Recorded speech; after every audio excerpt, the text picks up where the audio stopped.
a co-host or not, but you are more than welcome. I sent you the invite. Um, Ignorance is bliss. This is what I want to talk about today. It kind of stems from a conversation that we had last night. I don't know if you joined us, but we had a very long 4 hour conversation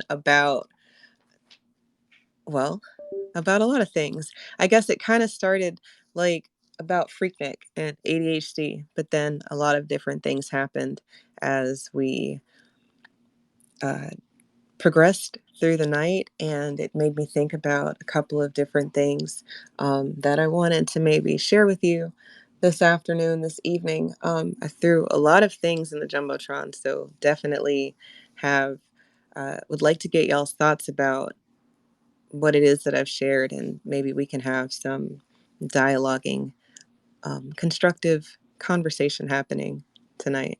Um, hey, Isla, go ahead.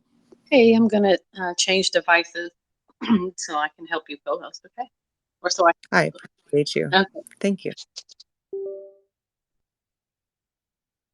All right, so ignorance is bliss. That's like it's a saying, right? It's a saying that means if you don't know about something, then you shouldn't worry about something.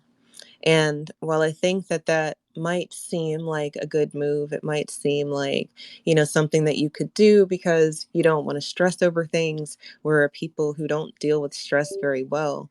So we want to try to limit the amount of things that are pressuring us and having us stressed out. But I think that the reason that we have so many things that we're actively combating is because we had this.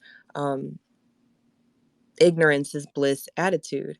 I feel like we weren't paying attention to some things, and now we've allowed so many different things to happen, and it's a self-inflicted wound to our community and to our existence. Um, Things like the drag shows that happen at the libraries for the children, story reading time. I think that that's inappropriate and wrong, but ignorance is bliss. If you don't know about it, you can't do anything about it. Oh, I mean, if you don't know about it, you shouldn't worry about it. But I meant what I said the first time. If you don't know about it, you can't do anything about it.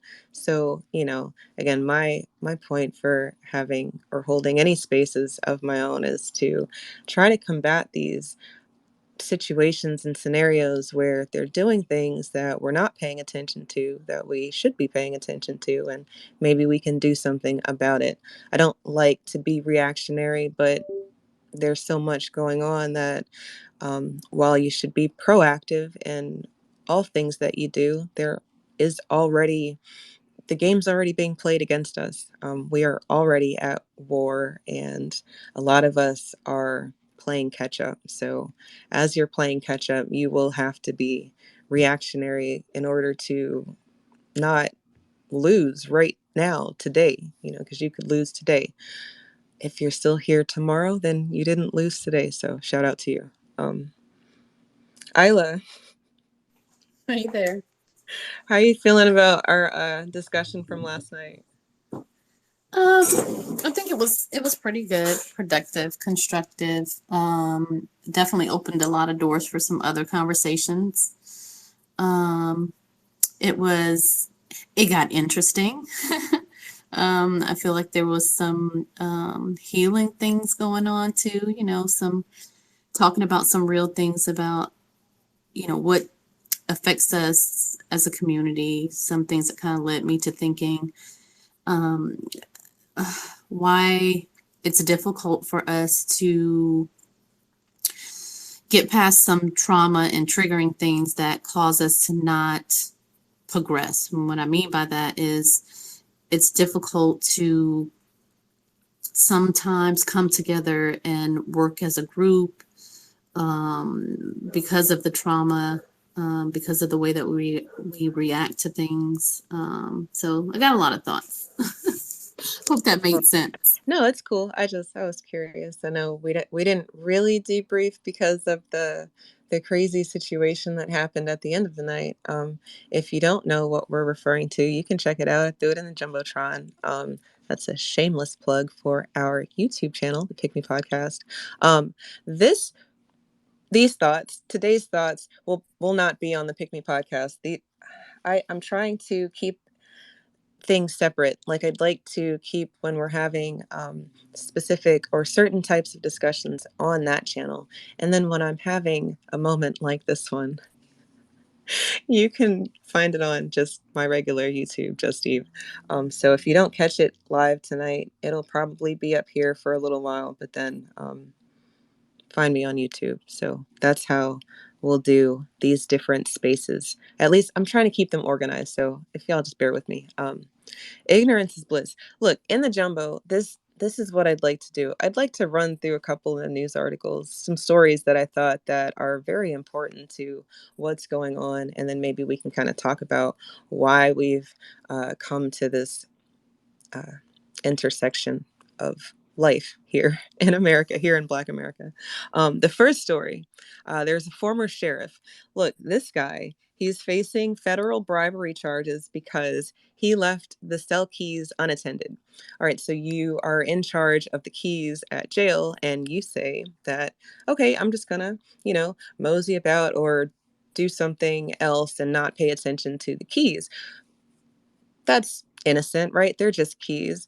Well, I mean, I think that where you are matters when we're talking about different types of keys. And if you're in jail or in prison and you're in control of the prisoners who are supposed to be locked up and not in access of the keys, well, you should get in trouble if prisoners escape and rape some other inmates. Because that's what happened. Some prisoners escaped. They used the keys that he left laying around, and they got to the female side of the jail and they raped two women.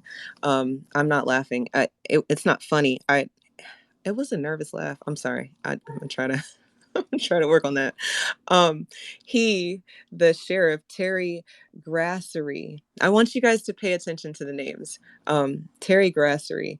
He's got a long history of abusing inmates. He actually has a long history of excusing abuse to inmates. So, when the charges came up, nobody was really surprised. But here we are. This guy has allowed that situation to happen. So, what else could he have been in control of or in charge of that didn't get caught, or how many other people got abused under his watch? Terry Grassery. I might be saying that wrong, but the name is in the Jumbotron.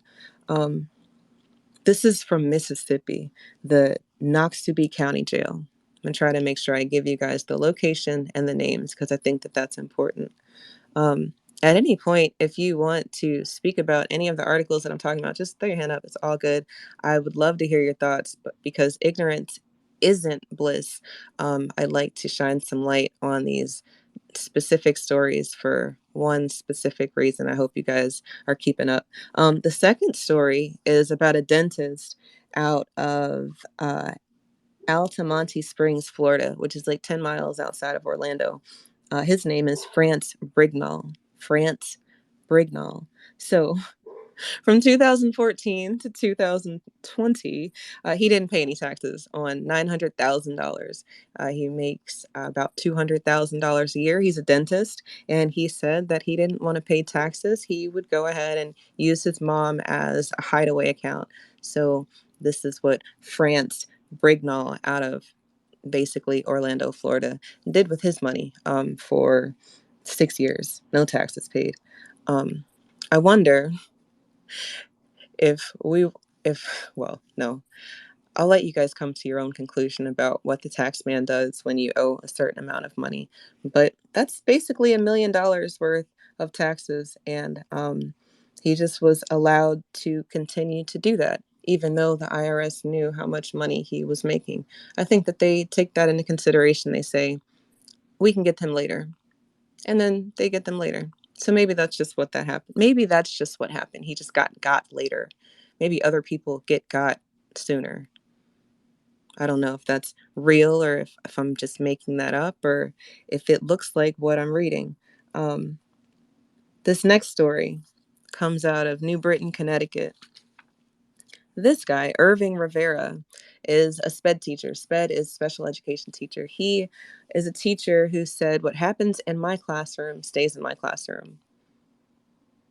right? Like that's something that you feel comfort in hearing, that your teacher is telling the student, that they've got privacy issues and boundary problems, right? That's comforting.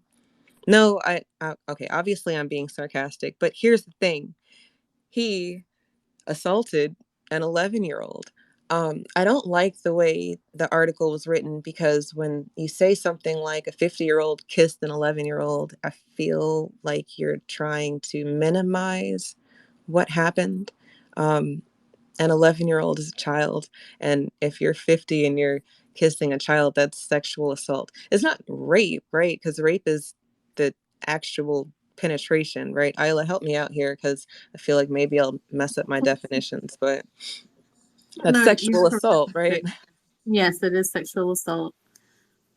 Yeah, so you can't just say that he kissed and was touching a student. No, he sexually assaulted an 11-year-old, and he should be absolutely in trouble. But here's the thing with Mr. Irving Rivera, the sped teacher out of New Britain, Connecticut. The principal was already told about his behavior, not necessarily about kissing, but just inappropriate behavior. And their response to his behavior is, okay, you can't be in classrooms with students by yourself, and you can't have the door shut, and make sure that you've got boundaries with the students.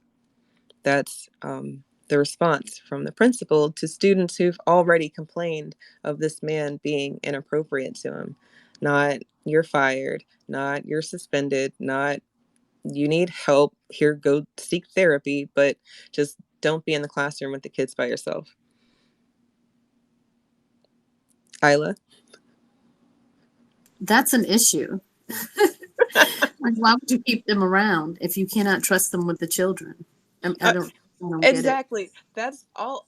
The whole time I'm reading the article, I'm just thinking, why does he still have a job? Like at this point, if you're having to tell someone what to do, and it's pretty basic, like if you're a Mhm. firefighter, you're not going to go do open heart surgery, right? You're going to go Right. fight fires. If you're a teacher, you can't be inappropriate with the students because Mhm. it's inappropriate, and they're your students. There's supposed to be a level of trust. And I'm not even talking about like high school, because there's there's different ages in high school, and I've heard teachers make excuses for older students, and how they feel, and well, they waited, and it's just Mhm.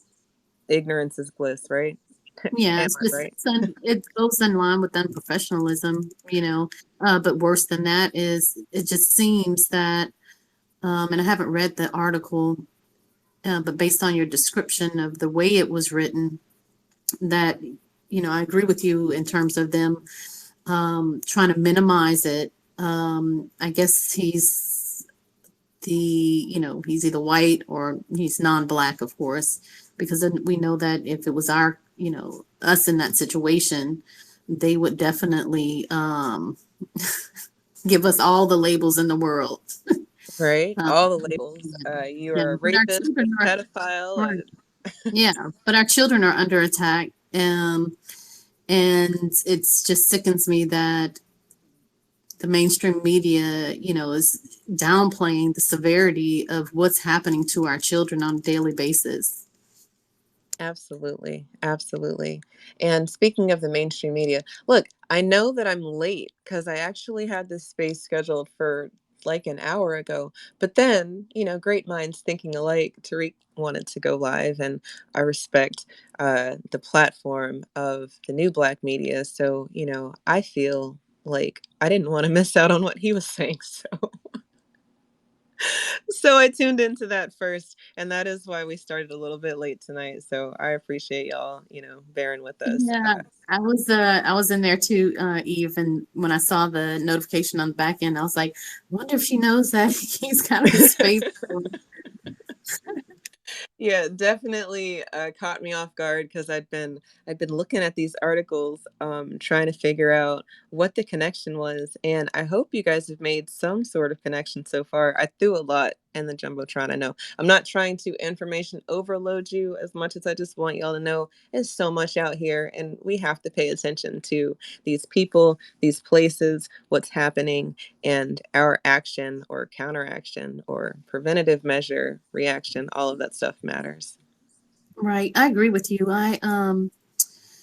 I think that it's important that we, you know, pay attention to what's going on globally, not just here in our country, but there's a lot of things that are tied together that are that will and is impacting us. So yeah, I agree with you. Well, since you went there with the globally, let's talk about China. This is not the next article. It's actually, I think, one of the more closer to the end articles, but China wants to start using the moon to build lunar bases and do all of this extra deep uh, space. Well, not deep space, but do more learning and growth on the moon. And I just think about the air quality index in China and the audacity of people who can't get their shit together on in their country or in their side of the world, but they want to go away from where they are and go fuck up the moon. Like, can somebody make that make sense for me? I posted the air quality index today. It's in the jumbo. Um, China's air quality is shit. It's literal shit. It's like a PM 2.5, PM 10. And basically that's like the dust, and not dust, but the particles in the air are so big that your lungs are going to crap out on you very soon. That's super scientific for you. But it's Um, yeah, I heard it. It was about 2 weeks ago. I follow. I don't know if you've ever heard of Redacted. They're on YouTube, but they are a husband and wife couple that does news. But anyway, they were discussing the whole air pollution and air quality situation in China, and apparently they are. And I haven't confirmed any of this myself because I haven't read anything outside of what I heard them say. But apparently they are working hard to clean up the air. But speaking of China and their endeavors to I'll just call it colonize the moon. I mean, that's basically what it is, colonizing the moon, for sure. Go ahead. um, I was listening to Earn Your Leisure, the brothers that do that show on YouTube earlier today, and they were talking about comparing China to the U.S. in terms of the children and education and how the children there aspire to be engineers. And I guess he was reading some type of statistic or poll, and the children here, or your younger adults, people that are going into careers, they aspire to be content creators, was like the number one thing on the list.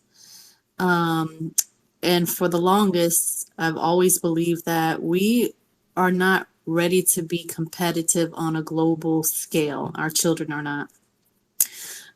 They're so far behind in all areas of education, mathematics, sciences, you name it. We don't speak multiple languages. A lot of these countries, they teach their children from very young to speak more than one language. But I'm saying that to say that I feel like, and I felt like this years and years ago when my older children were younger, but it's all starting to kind of come to the surface with what's going on globally with the US dollar and these other countries, uniting to basically wipe us off the map. I mean, in so many ways, make us irrelevant. And I always go back to white supremacy, racism here in this country, that they're so hooked on keeping the power and control and dominating us that they don't realize by lifting us up or giving us what is owed to us, it will ultimately benefit the entire country and make us stronger. But anyway, that was Isla's thoughts. You talk about Eve's thoughts, my brain started going in all kind No, of places. I love Isla's thoughts. I think the room loves Isla's thoughts too. If you love Isla's thoughts, give her a fist in the air. Show Isla that you like when she speaks her thoughts. Just And if about you don't, I will feel some kind of way. So you better do it. Okay. Anyway, No, you're right, Isla. Our children aren't competitive. Um, and that's another self-inflicted wound because we could be doing so much more. Every time I hear about, hold up, Chase, what the hell? Why are you thumbs downing? That's Chase. Chase. Okay. Anyway, um, every time I hear the conversation about language, I think about, well, our minis, they please stop with the texting. All right, our minis know a few different languages. It's actually very important to us that we're teaching them Spanish and French, and they're also learning Kiswahili. That's part of their curriculum at school. They're also learning the Madunetter because it's essentially a Pan African school that I think I've repurposed into a Black First school. But because the people who are in control are foundational, it's all kind of really morphing into this beautiful baby that is ours. I'm so very excited for how they learn and what they learn. But then I think about the students in public school, and you kind of have to beg them to take their studies seriously, especially the languages. They don't see a connection or a need. They don't know anybody who's speaking French, or they don't know anybody who, I mean, they might, they look, they actually know a lot of people who speak Spanish, but because the Spanish speakers speak English, it's all good, you know, because they don't actually have to learn how to speak Spanish when they should consider the fact that, you know, you might want to know what they're talking about when you don't know what they're talking about. So I'm gonna pause right here. Chase, why are you trolling Isla? What the hell? Because I don't think that our children are really like behind the rest of the world. And the reason why I say that is because the the way education is taught. Okay, well, hold up. Let me give this preface. I think that she's right, but I think that we can remedy that by pushing our kids more to STEM, because we still have a lot of Black kids that are getting into these schools, HBCUs and the WPIs and stuff like that, but they're going into fields that are like more like social work, and instead of going into STEM fields, because I'm real heavy into the tech. We're only a couple percentage points behind the Asians. You know, uh, we're behind Asians and Latinos. You know what I mean? And that's only what we're 4 points behind Latinos as far as having jobs and occupations in tech, and we're 6 points behind. Uh, it's Latinos and Asians that we're behind, and you can find that information out at Zippia ZIPPIA.com. They did a survey on the tech industry. Uh, Isla is right, but I think that if we make a big push, you're talking about a couple graduating classes that we can take over in tech, and I don't think what I'm saying, that we're not that far behind because our kids are brilliant. You know what I mean? And it's like, to say that the world is way far advanced for our kids, I just can't. Yeah, I just can't see that spiritually. You know what I mean? Because I know, the potential of our children out there.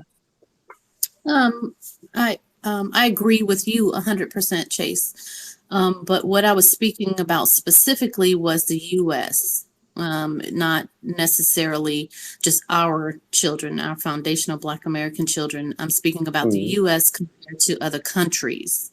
We rank far behind countries like China, India, Japan.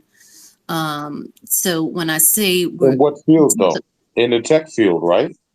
and no, in all areas of education. And what I'm going to do is I'm looking up the article now that has the statistics that Hmm. show our ranking, and it ranks a couple of countries together, and I'll put it in the jumbotron. But what I'm saying is that we tend to, and I'm talking about the country as a whole, When it comes to educating our children, we don't take it as serious as some of these other countries. And we don't invest in our children in terms of resources and other things the way that these countries do. And I'll post that in the Jumbotron. But I do agree with you in terms of our children, our foundational Black American children. We do have a lot of work to do, but we are, and it's just a genetic thing, in my opinion. I connect everything to the melanin in our skin. We're just, we're just, we're just top of the line when it comes to anything that we get our hands on. I mean, it can be sports, it can be innovations, inventions, art, you name it. Whatever it is, we blow it out the water. And sometimes with little to no resources, assistance, or anything, we tend to make a whole hell of a lot out of nothing. And we are like masterful, which I don't necessarily want to brag on, but we are masterful at surviving with nothing. So it's kind of hard to destroy us. But anyway, I agree with you in terms of our children. But what I was speaking about specifically was United States, not only our system, but how our children rank compared to other children globally. I appreciate y'all's exchange because it made me think about the reason that I used to have issue. Well, when I taught in public school, the biggest setback is when the Black student, when our student doesn't know that writing comes from us or that numbers come from us. You have to correct the whole "you was a slave, you ain't know, you didn't know anything," like the whole inaccurate history of when we got here. Once you put a timeline on it, a timeline, once you put a timeline on it and you show them how old we are, we're not new people. I'm talking about melanated beings at this point. We're a very old people, and these other people who are teaching us about who we are actually newer than that. um, they kind of see it. I've seen light bulbs.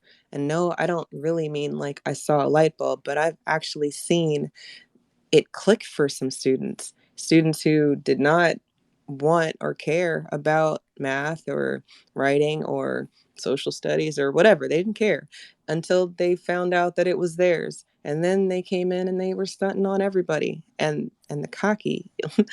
Isla didn't want to boast and brag on us, but if you got it, you got it. Sometimes you gotta let the people know. So Yeah, yeah, and they know we got it, and that's they why know we are the that. litmus target. I Facts. mean, Absolutely. Absolutely. So, Chase, thank you for reminding me that it's not what they're saying as much as we need to make sure that as parents we're programming them, like, because that's our job. If you're not programming your child, your mini, then school is doing it, the TV is doing it, the radio is doing it, everybody else is doing it.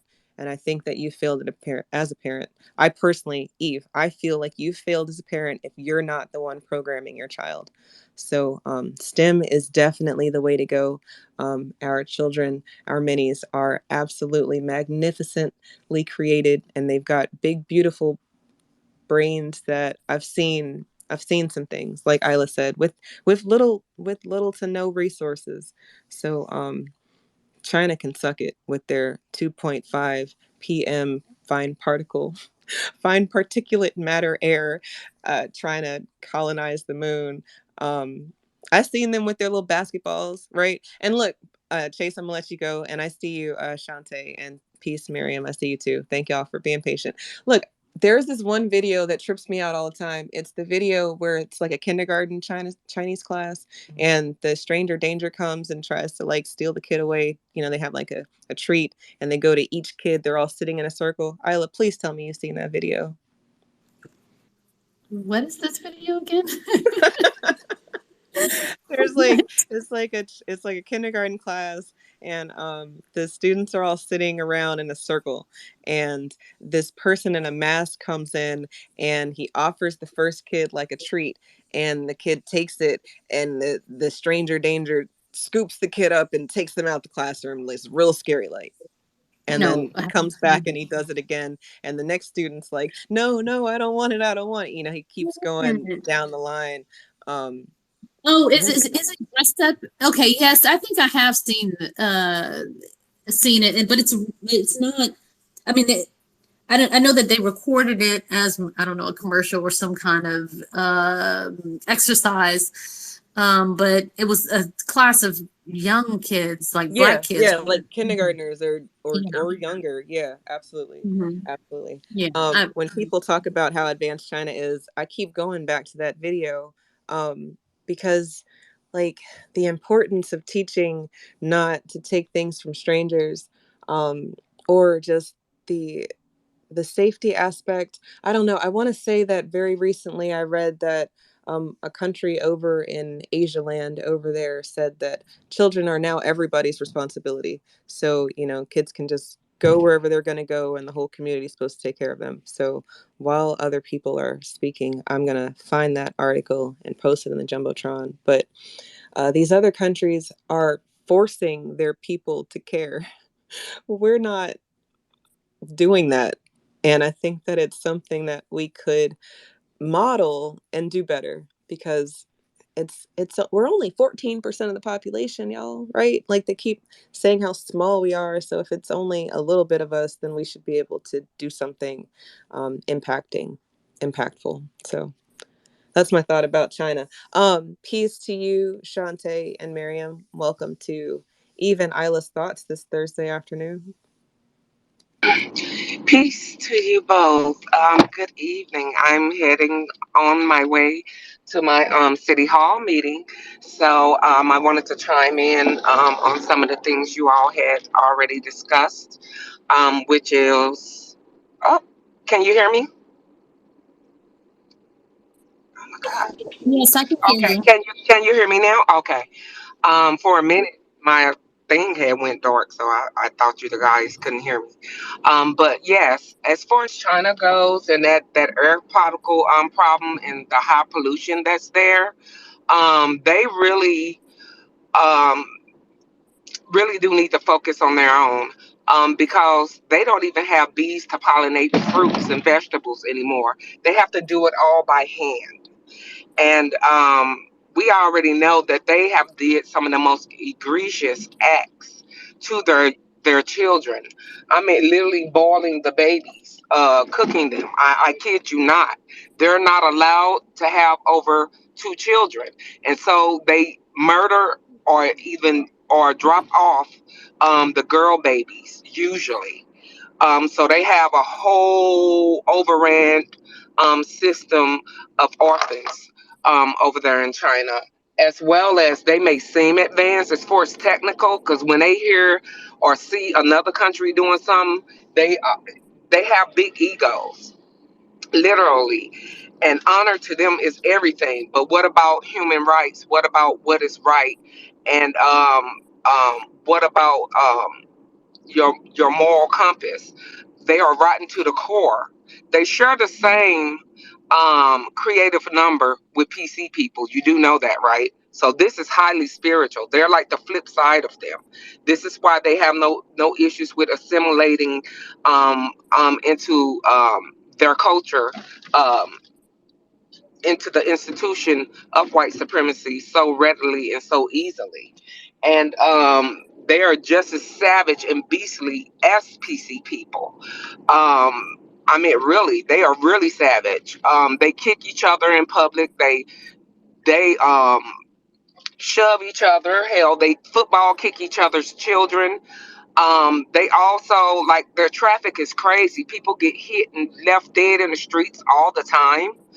And you have to remember places like China and places like India, they have a red light district pushing nothing but child sex. So pedos is a normity for them.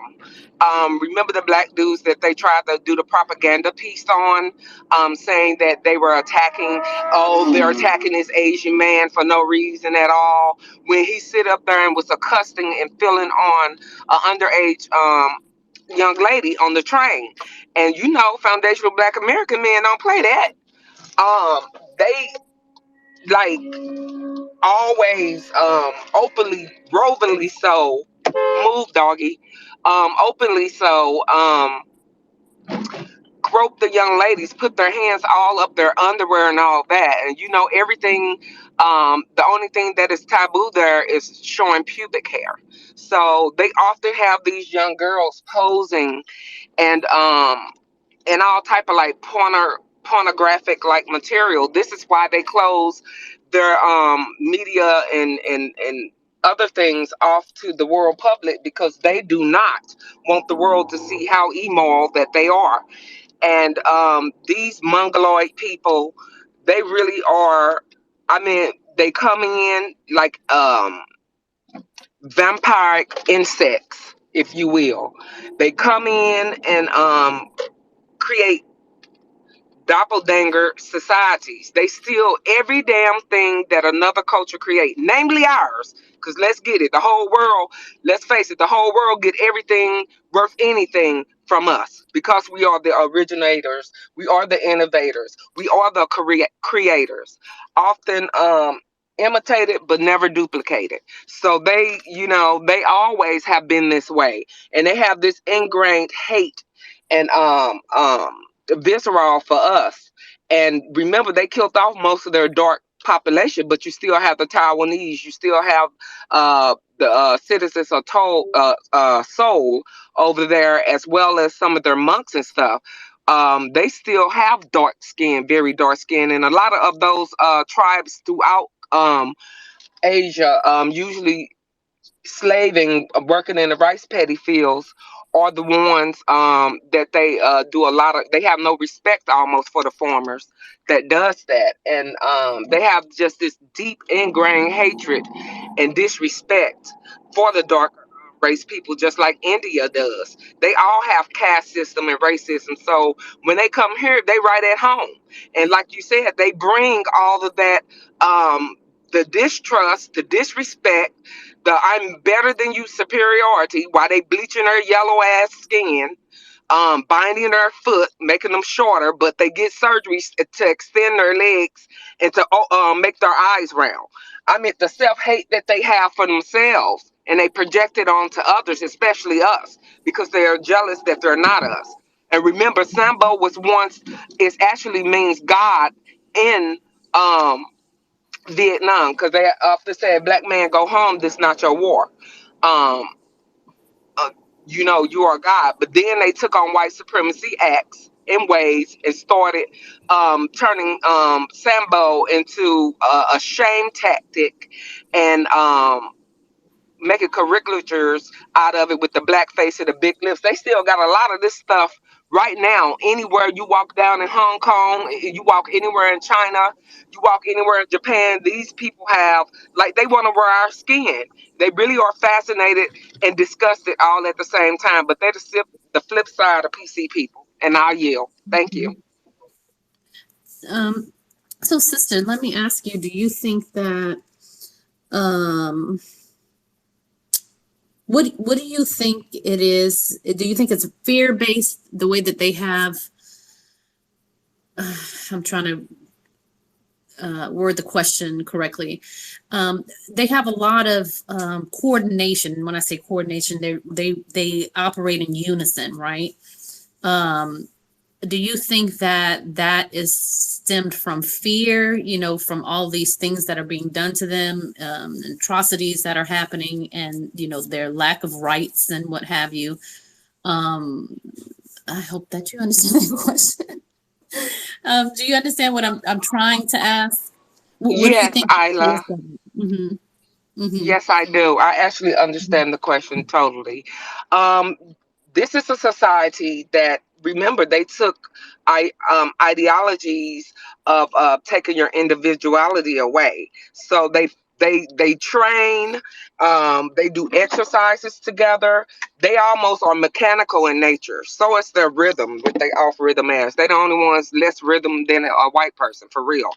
And they come over here with their SpongeBob flat asses, and their hair throws all type of you could get splinters from it. For real, it's hard. It's coarser than pig hair.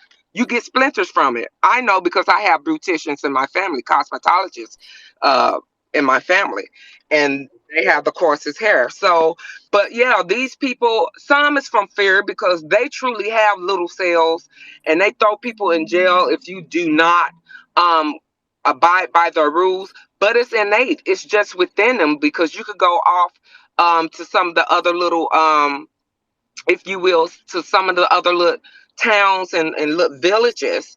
Um, and these people have the same mindset. They like each clan do a specific thing and they have a specific language, but then there's a one shared language. And remember, they believe in gutting and murdering whole families. They've had some of the most bloodiest, horrific wars there was, and the inhumaneness of it all, if I may say that. It's it really plays out into current day.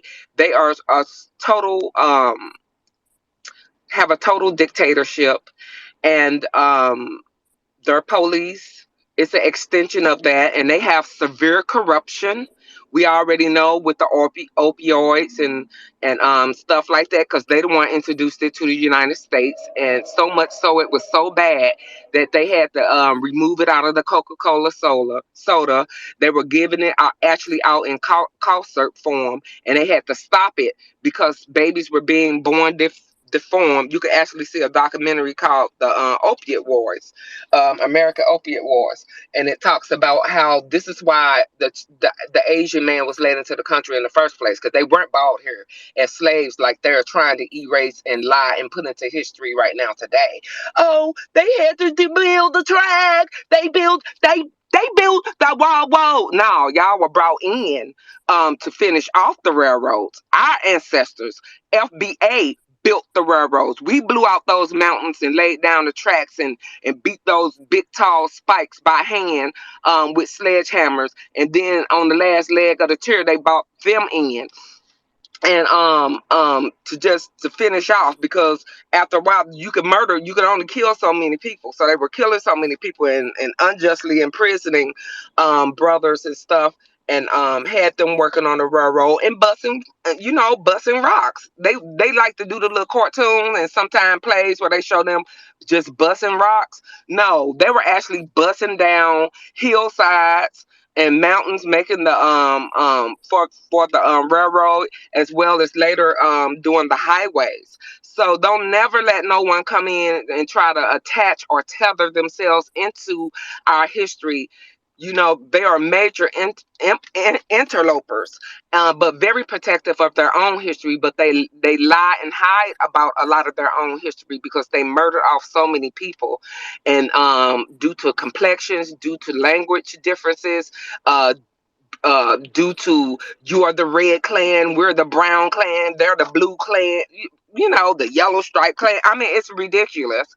And so, yes, them in their uniformity is a way of training their minds to be competitive and training themselves to feel as if they are one unity under this that republic, and to force focus because they go to school all that time throughout the year, and it's mainly to focus on outside competition. You must really have low self-esteem and no self-worth, but they try to say they do and they have pride in their culture, but no, it really do show the wounds and the deep infliction of self-hate that these people have, and in turn they are very interfering. They are very anti people, but they will socialize when it causes improvement or any advancement for their people, and then they will totally steal or swipe whatever and make their own version.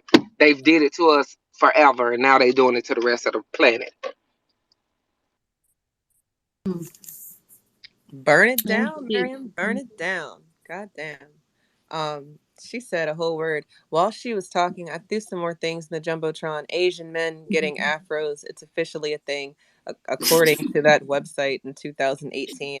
But I've seen a bunch of TikToks where they've got their very straight hair and they're using straws and very thin rods to make coils, and they're using our products. And I just keep thinking about The Africans. I think it's the Africans. Yes, I'm going to lump the whole continent in together for this moment because I think about the fact that I've seen a lot of Asians in traditional African clothing um, participating in ceremonies that I feel like if there were to be any sort of sharing, it wouldn't be with them. It would be with someone who might look like you or me, right? So it's like, where are they getting all of these ideas or even the ability to do it? Like, how did they even know to get some Cantu? Or, what why are they having these thoughts that they want to curl their hair or dance like us? And obviously it's because we're the shit. But even deeper than that, it's because of what Miriam was saying, that self-hate thing. Um, Ignorance is bliss. I don't believe that ignorance is bliss, but if you don't know about something, then you can't do something. So whoever came up with the saying "ignorance is bliss" definitely uh, was probably a genius. Maybe I don't know. To get the people to not think about what's being done to them because they're thinking about something else. That's the 9 to 5 hamster wheel that most of us are on. Shout out to the people who've broken the chains and are bosses because you guys definitely are an example to follow. But a lot of us are busting that 9 to 5 hamster wheel and we don't have time to pay attention to these things. So, Isla, thank you for helping us bring it globally because it's not just what happens here that affects us here. It is what's happening everywhere because these people are coming here and then Yeah, they're doing what's happening in all these other places. So it's super important to pay attention to. Um, you can absolutely. finish up with your thoughts, but we got a couple hands up. No, yeah, let's go ahead to the hands. I think it I think it's was, on Shantae. yeah, Okay. Shantae, then Governor, then Cool Breeze. I just wanted to ask a question, and I need like a open. First of all, I'd like to say hello to everybody in the room. Hello to everybody in the room. Peace to I you too. got a piece to you also, and to everybody else. But I want to stick on something that like I had like an idea, and I wanted to see if this idea floats with you guys. How do y'all feel about like say if you got like a place, like a sanctuary place in your city? They got the daycare, the boxing gym. It has everything that you need. Everything that you need to put your own children into that school. How do y'all feel of being taking your kids out of public schools and having our own schools? And we I'm can do all that. for it. I'm all for it. Every single city needs to have black schools. Needs to have more than one black school because it's gonna take more than one school to Let me educate ask you our another youth. question. Go for it. All right, because my grandbaby, his family, they Muslim and things like that. I don't mind that, but the thing about it is they're more open to everybody. So they deal with different cultures, different ethnicities. They deal with everything. Do you think that it'd be selfish for me to be like, no, I don't want everybody to go to the school. I just want it for me and my kids just as well as they do it in Catholic schools, Christian schools, and whatever else schools. I don't want it to be a open, broad thing for everybody. I just want it for my children. Is that being selfish? Yes, but we're supposed to be selfish. Everybody else is. I want us to rethink about some of the things that they're telling us is bad because I don't really think that there's good and bad. I think it's who's telling the story and then what's being done to the people in the story. So in the story that you just told, nothing bad's happening to anybody. It sounds like something good is happening. Our minis being educated by people who look like them, who care about them, who invest in them. We invest in them. It's an investment in us. That sounds excellent. I love that idea. I think that, again, I think all cities should have multiple black schools for our children to be educated, uh, again, by people who look like them, feel for them, safe spaces for them to learn real history, real stuff. And the only reason I came up with that idea is because in the back of my old house, back in the 80s and the 90s, Some Asian, like little Chinese church, brought up the whole property. I think it was a Christian church, to be actually honest with you. They started off from the beginning, and what they did was they changed it into their own Asian community. It was a big ass property in my backyard, and wasn't Shantae, nobody. Hmm. I'm sorry. Did I think you brought this up before about like Did an I? online school, not about the Asian school, but about online school, Saturday school? Was that you who I don't know. I was don't talking know. about doing like a No, Zoom? that was the Sister Sean, and Okay, I was going okay, to actually okay. mention that because there's something going on Sunday, this coming Sunday, and the mathematics is still open, and also Spanish, and she sent me some contact information, so I think I need to reach out to them tomorrow, to the people that are doing the tutoring. Okay, But yeah, definitely. My bad, Shantae. I'm sorry. I thought that that No, was it's okay. No, it's okay because I was raised around it. And the only thing I do remember was that I think it was like some type of Christian church. They had their own property. They sold it out to the Asians, and the Asians they took over it, and you wasn't even allowed to step on that land because it was just for them, and they gatekeep everything that was around for their children. So if it's possible for us to do that, because I'm quite sure we got some old ass buildings or something out here. I don't know how we're gonna get the money or the resources, but if your mayor is still like a black American, he better get on fucking code. Mm. absolutely. I like that idea. I know Isla definitely. We talk about different ways for ours to be educated away from them. And look, let's just be real. A lot of people might not be able to do it because of time or resources. So things like online school, like Isla was just talking about, like Sister Sean talked about in a previous space, we can, I mean, if your children are already home, they have access to the internet and they've got a screen, then essentially they can participate in little mini spaces for the minis, mini spaces for the minis. Maybe we'll do something like that, Isla. Because I think that between the two of us being educators, and I know that there's a mhm. couple educators in the audience, we can take 3 hours out of the weekend to talk to the children about things that they should be learning in school, things that they should be paying attention to, and just try to buffer the education. I don't know how you feel about that, Isla. No, I absolutely agree. I've actually had a thought earlier this week about reaching out to you about this very thing. Um, and I think it was this morning actually. I was on my way from, oh, sorry, my phone's going off. On my way from dropping somebody off at school. And I wanted to talk to you about the, oh, sorry guys. I wanted to talk to you about the distance learning program over there. I did not reach out to the owner, and I should have, and I've already enrolled her for next year. But we'll talk on the back channel about that, or Okay, over yeah, the bet phone. we'll do that. Yeah. So to the audience, hit us up in the back channel if you've got a mini, and you are unable to pull them out of public school, but you want them to get a little bit of extra protection. Maybe we'll have Saturday or Sunday school. I don't know, a couple hours on Saturday or Sunday, just with some. I don't know. We could start with whatever Sister Sean is doing. Well, we will figure it out, but I do think that that's something that we should be doing already if you're not. And doing it together might help other people do it. So we're here to help. So thank you for reminding us, Shantae, the importance of why we're doing what we're doing. Ignorance isn't bliss. If you don't know what's going on, you can't help the youth. They're who we're doing it for. So you can't be blind. The blinders is an excuse of our past, and I don't excuse that anymore. And you shouldn't either.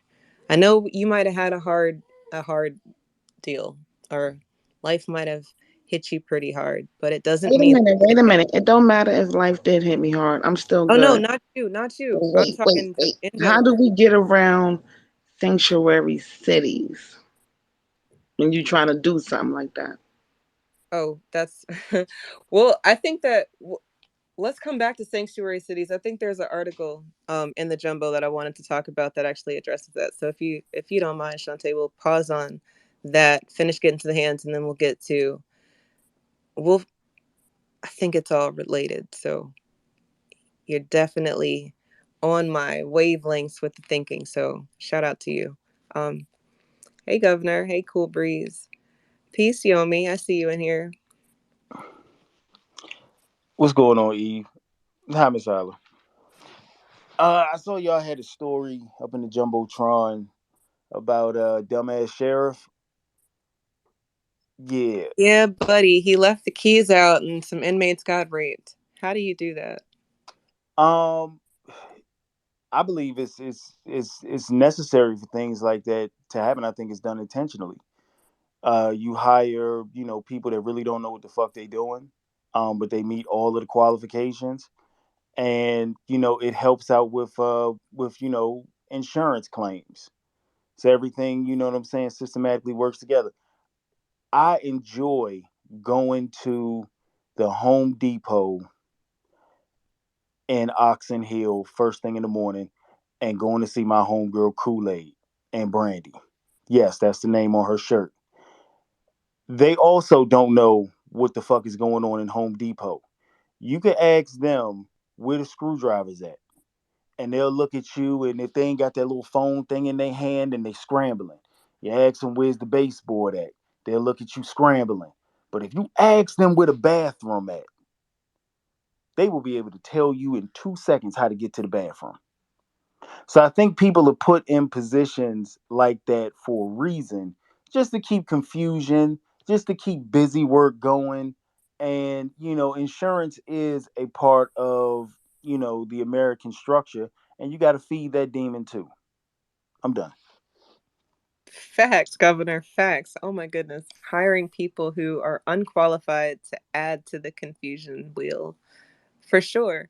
When I hear Biden saying about all these jobs that have been created, and then I think about all of the people that I know that are underemployed and all of these people that I don't know that I see that have jobs, I'm just like, that looks like treason. I threw that in the Jumbotron.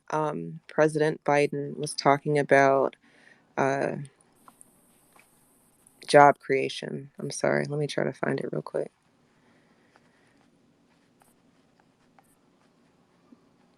Right. Today, my administration is announcing our plan to expand health coverage for Dreamers. Oh, that's not the same one. Oh, this is the treason. Right. Dreamers. That's DACA, right? These are children of people who are not supposed to be here. And he's championing and campaigning them to get access to health care. And while I don't think the children did anything wrong, if you are not supposed to be here, you're not supposed to be here. I don't know. People want to make me feel like a bad person for feeling like that. And I say, suck it, like 1998 style. Um, cool Breeze, go ahead. Hey, what's going on, Sister Eve and Sister Isla? What's going on, Governor? Man, yeah, it's definitely a handful of things going on. You guys have mentioned, especially with the schools and stuff. I mean, I definitely think we should have our own schools. Some people may have their differences of opinion about the brother, but one thing you can say is about brother Dr. Umar Johnson. He did start at his school, and he's running it the way he wants to run it. Now, you know what I'm saying? Wait, So, he did start his school? It's up and running now? yeah, yeah. Last some of the advertisements I seen that he was up or he had like teachers and stuff like that. I had to, that's the last time some of the things that I seen, but it's being built and stuff. So, um, now, how he's doing it is a whole different story, you know, but you know, um, he did it that way, and we can have our own schools. We actually, someone mentioned about land and stuff.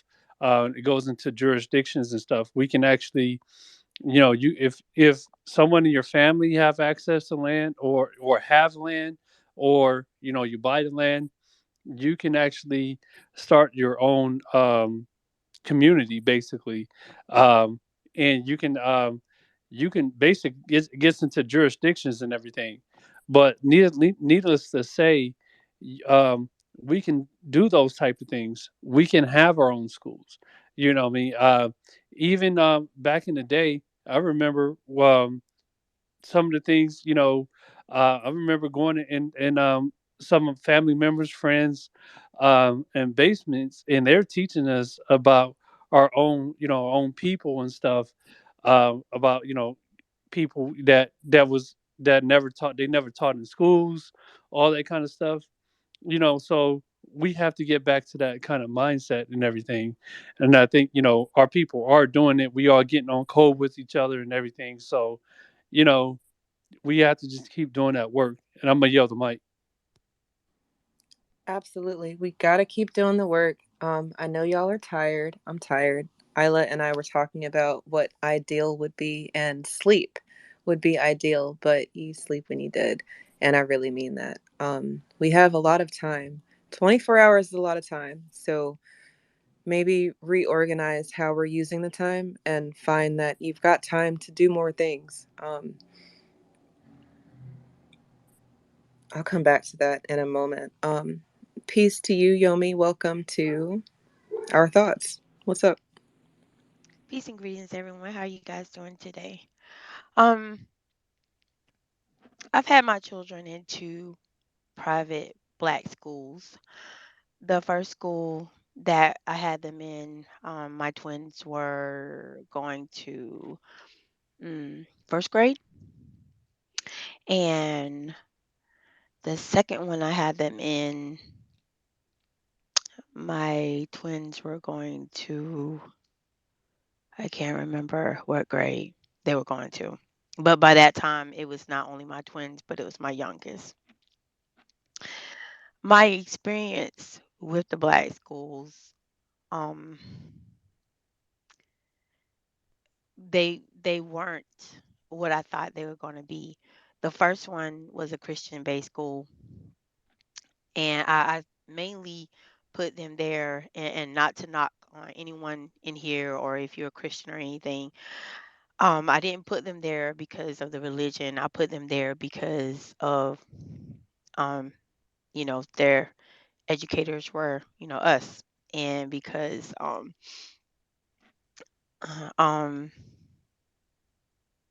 my husband knew one of them personally, and it was just two people at first that started that school out, and my twins made up two of the three students that initially started at that school.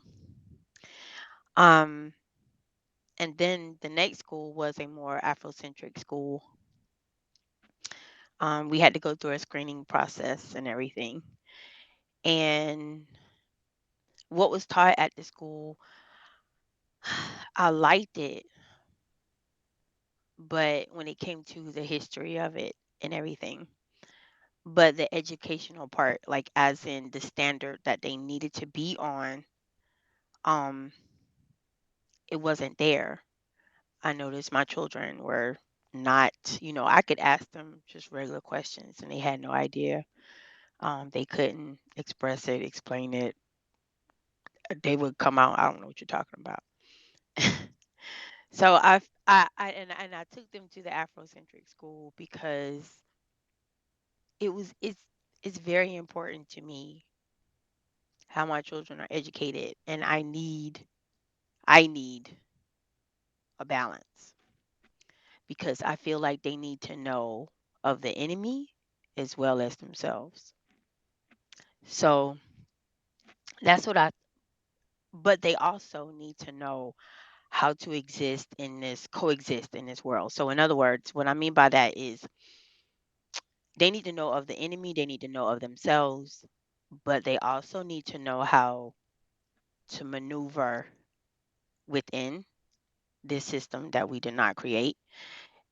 So they need to know the knowledge, like the same thing that's being taught. They need to know that on top of what we have. So right now, my children are homeschooled. Like I have them with me and I have them in a public online school.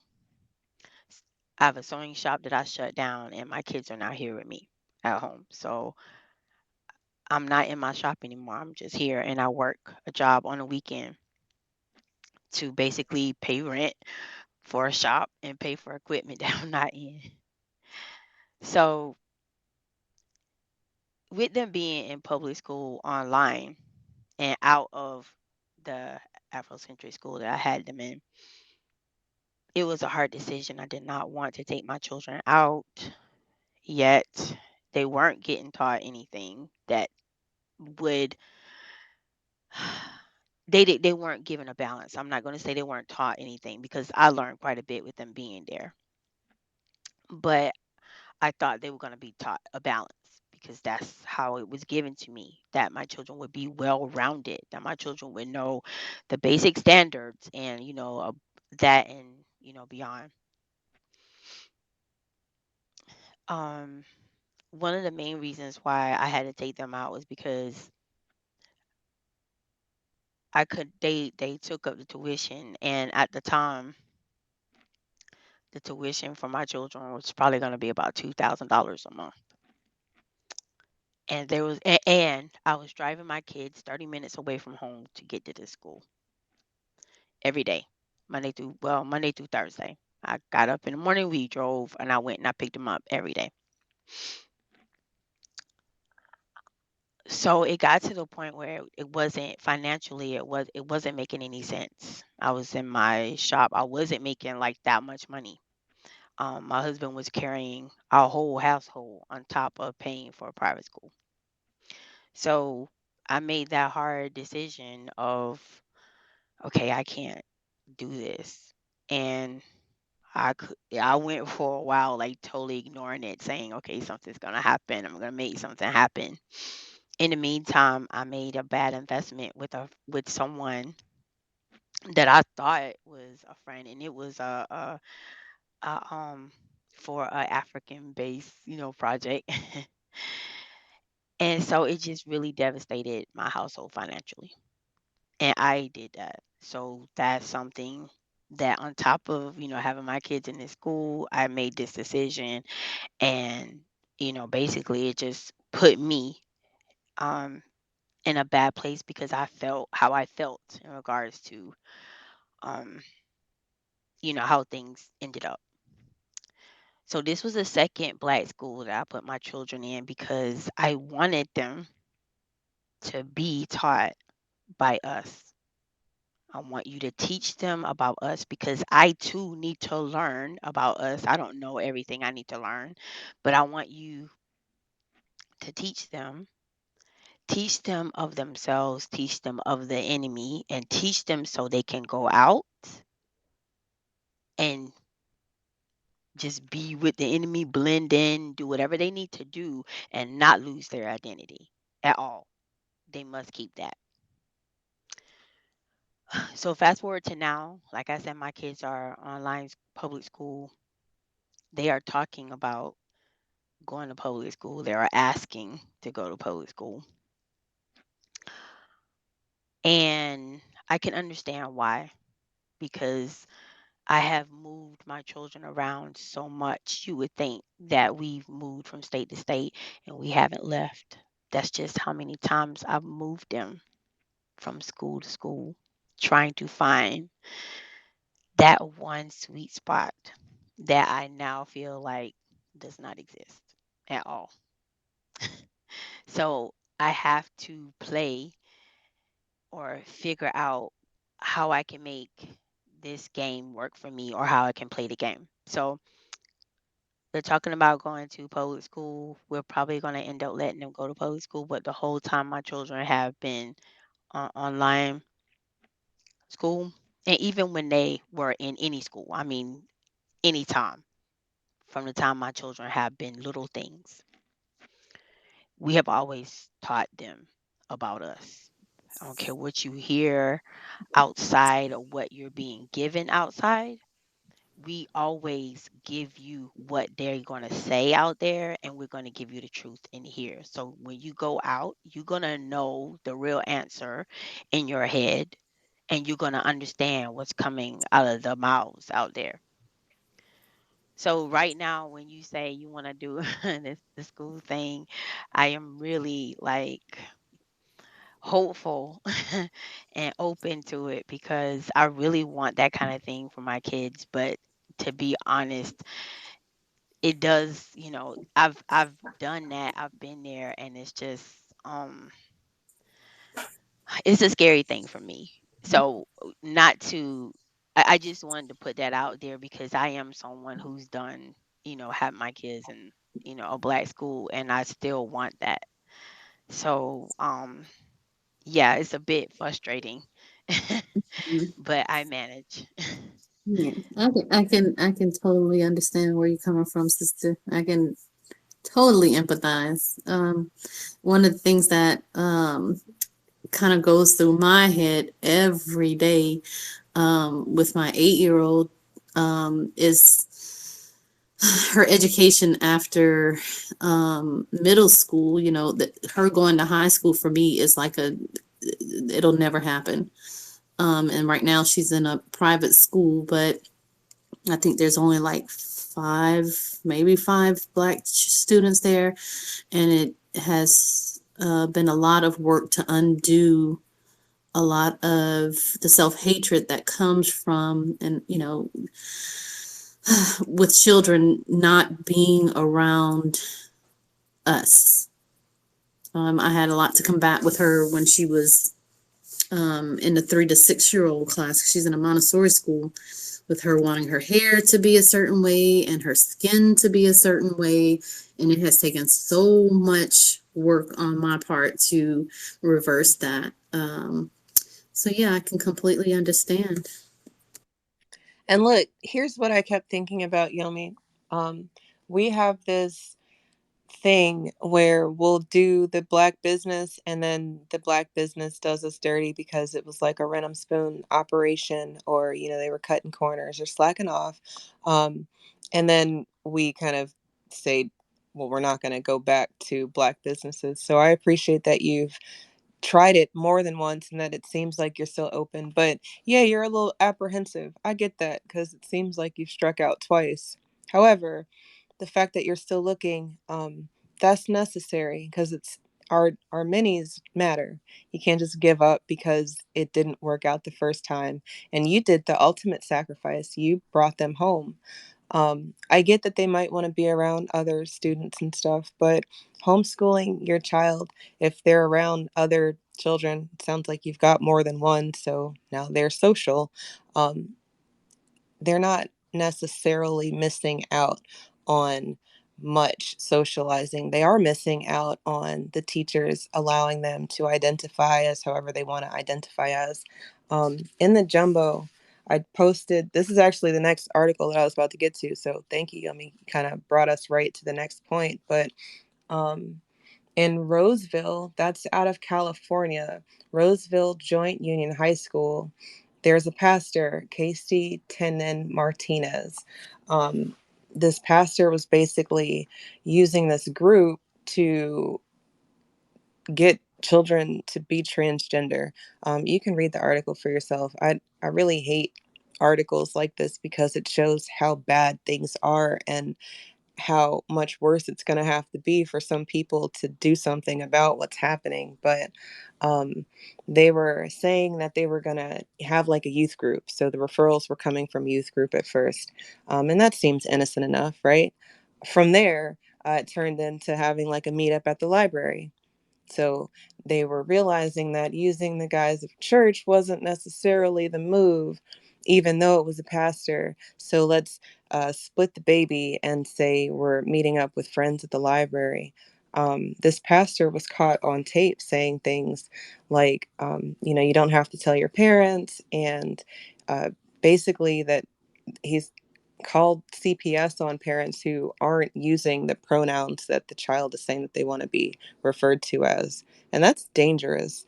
Um, Actually, really recently in Texas, this keeps happening in Texas. These two parents, the Jackson family, lost their baby because they had a home birth and they wanted to treat the jaundice how they wanted to treat the jaundice.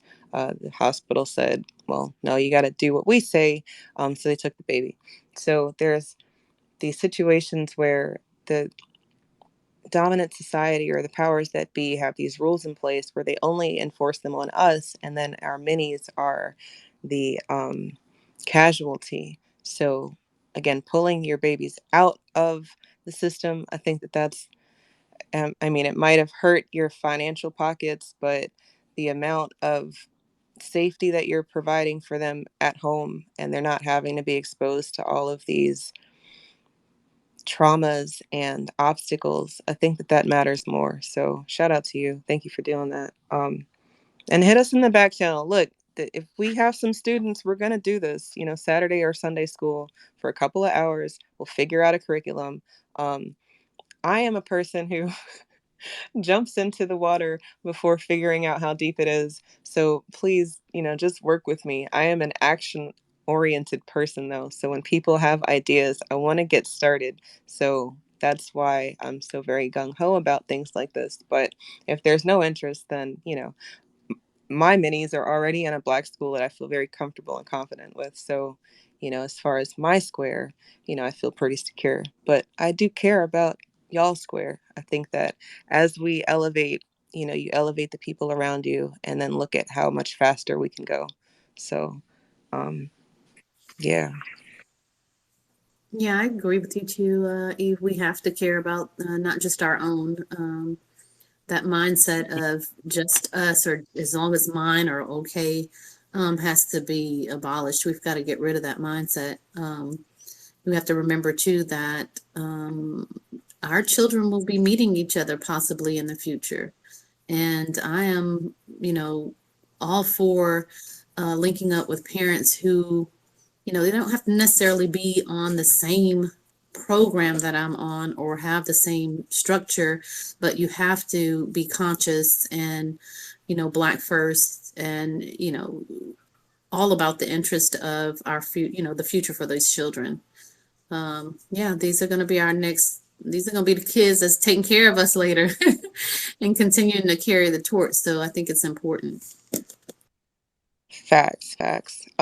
Peace to you, Clarice Huxtable. Welcome to Even Isla's Thoughts. What's up? Peace to everyone in the space.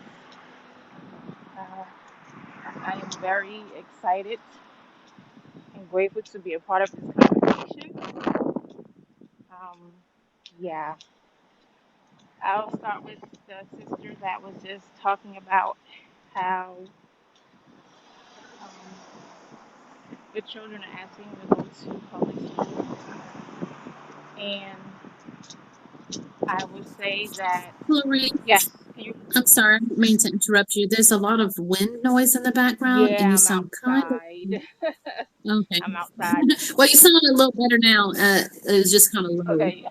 So, yeah, so I definitely agree. They're not missing anything. Um, I work in the educational system. I have yet to have children. However, I already know I'm going to homeschool my children, and I have been fortunate enough, even prior to working in the educational system, being able to care for married couples' children and learn a lot. Some of them homeschool their children, some of them did not. So, with the information, I'm sorry, Clarice, your audio. is it Are too you low? driving? The windows down? Is it? I can't Is really that hear better? you. Okay. Is that better? Hello? Is that I It's think better? just it's the background noise. yeah, I think it's the wind in the background Is that's it? making it more challenging to hear you. Okay. All right. Give me a minute. Okay, we'll give you a second and go to Governor. Go ahead, Governor. Yeah, y'all talk about schools. I didn't had to sit down with the wife, and I had to let her know that probably the new baby, we're gonna homeschool her. I when my older two were born, I was still in the I was still in the workforce and things like that. So, I think with the new baby, we might homeschool her because I send my kids to a Montessori school now, but they're running into some of the same issues that I ran into in grammar school. And you know what I'm saying? That is going to school with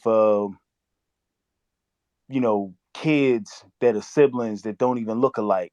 I remember this one time, you know, was picking with this one kid. I think his name was Anthony or some shit. I'm picking with him, right? We getting ready to fight. All of a sudden, this big girl, you know what I'm saying, huge girl comes up out of nowhere. You know what I'm saying? She said, "Why you picking on my brother?" And they don't even look alike, right? But then another kid comes up. You know what I'm saying? They don't look alike. It's a bunch of kids that, you know what I'm saying, have all different types of personalities coming from the same house. And I mean, yeah, homeschool might be that thing that I need to do. That's Absolutely. why. Oh, I'm sorry. Go ahead, Eve. I'm sorry. Nah, Munchie needs to be at home. I'm 100% in agreement with that. But go ahead, Isla. No, that's why the fighting for reparations. We need that financial support, to allow us to be in a position to raise our children, to be at home with them.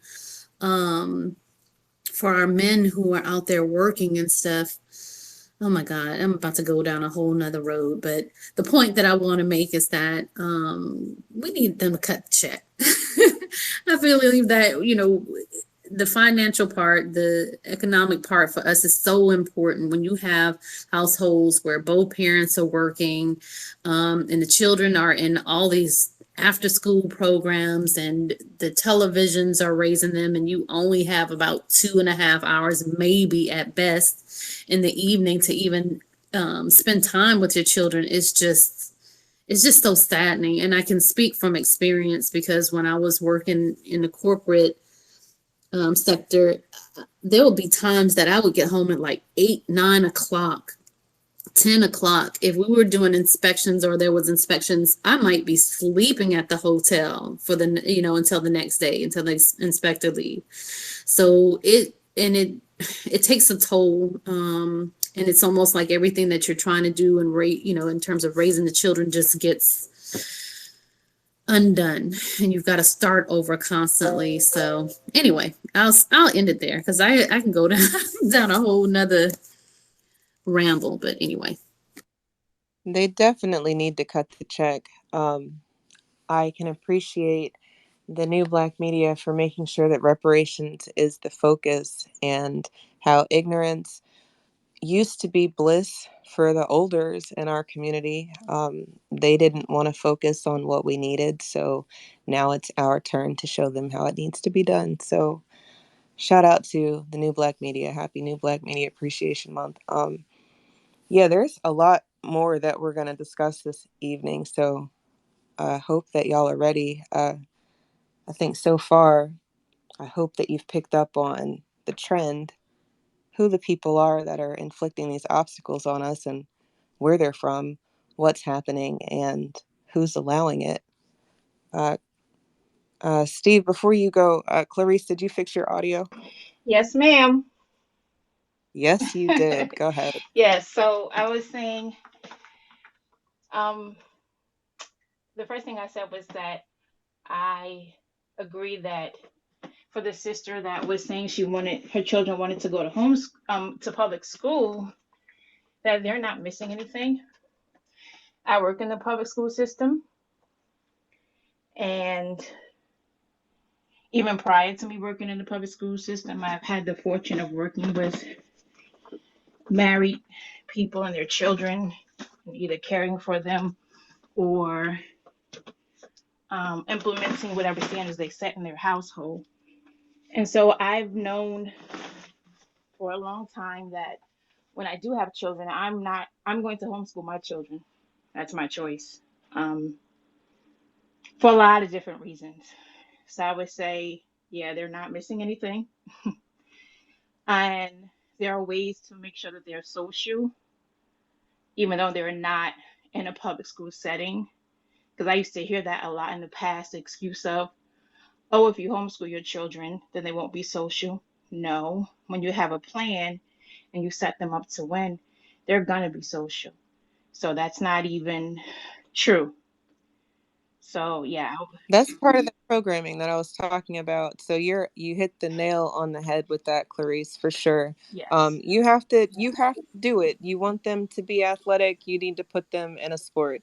You want them to be moving around, you have to put them in these places. The dominant society, I don't remember who I was having this conversation with, but the dominant society allows their minis to explore and do. And then they've got the resources to allow them to explore and do. And we don't have the same luxury, but we do have beautiful, brilliant brains. And we've been able to be creative about how we're allowing them to get these experiences and opportunities. So while you might not think about how you can get them involved. Maybe just start with asking your mini what it is they like Isla was saying earlier, I think the number one job for the youth over here in this country, they want to all be content creators. So while that might be cool, ask them what type of content it is that they would be creating, because they're not really having second and third thoughts because they're not being taught how to critically think in these schools. But if you, the parent, aren't having the thought that they're not getting enough in these places, then you won't have the second thought to figure out where you can put them that they can get the supplemental information. So again, if you have to keep them in public school, where can they get the supplement? Or if you're able to pull them out of public school, where can you put them that they're going to get everything that they need? Because while, you've got a black face, it might not be the safe space that they need. It You can't just cut corners because it looks right. You have to, do the work. So um I can appreciate the struggle, but it is necessary when it comes to what we're fighting against. Blues Clues, the child show, had a train parade counting to the number 10 with the different types of families. You've got a mommy and daddy family, but really they focused more on the mommy and the daddy and the giraffe and the elephant and the frog and the fly. And it was just the weirdest shit.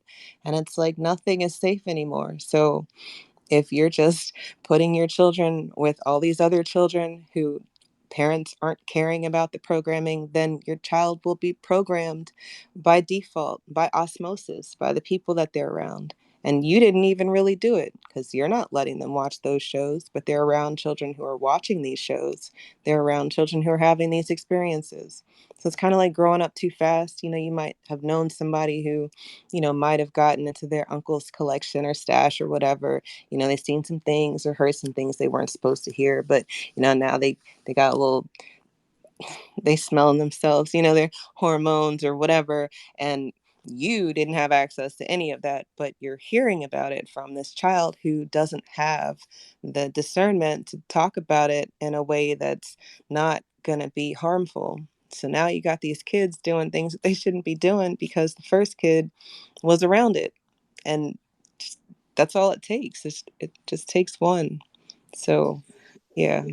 Yeah, and Before we get to I was just gonna, oh, I'm yeah, I was sorry. just gonna wrap up real quick because the other thing was I was saying that I'm very excited to be a part of this conversation, and I like that you said, Eve, that you just go out there, you just jump in.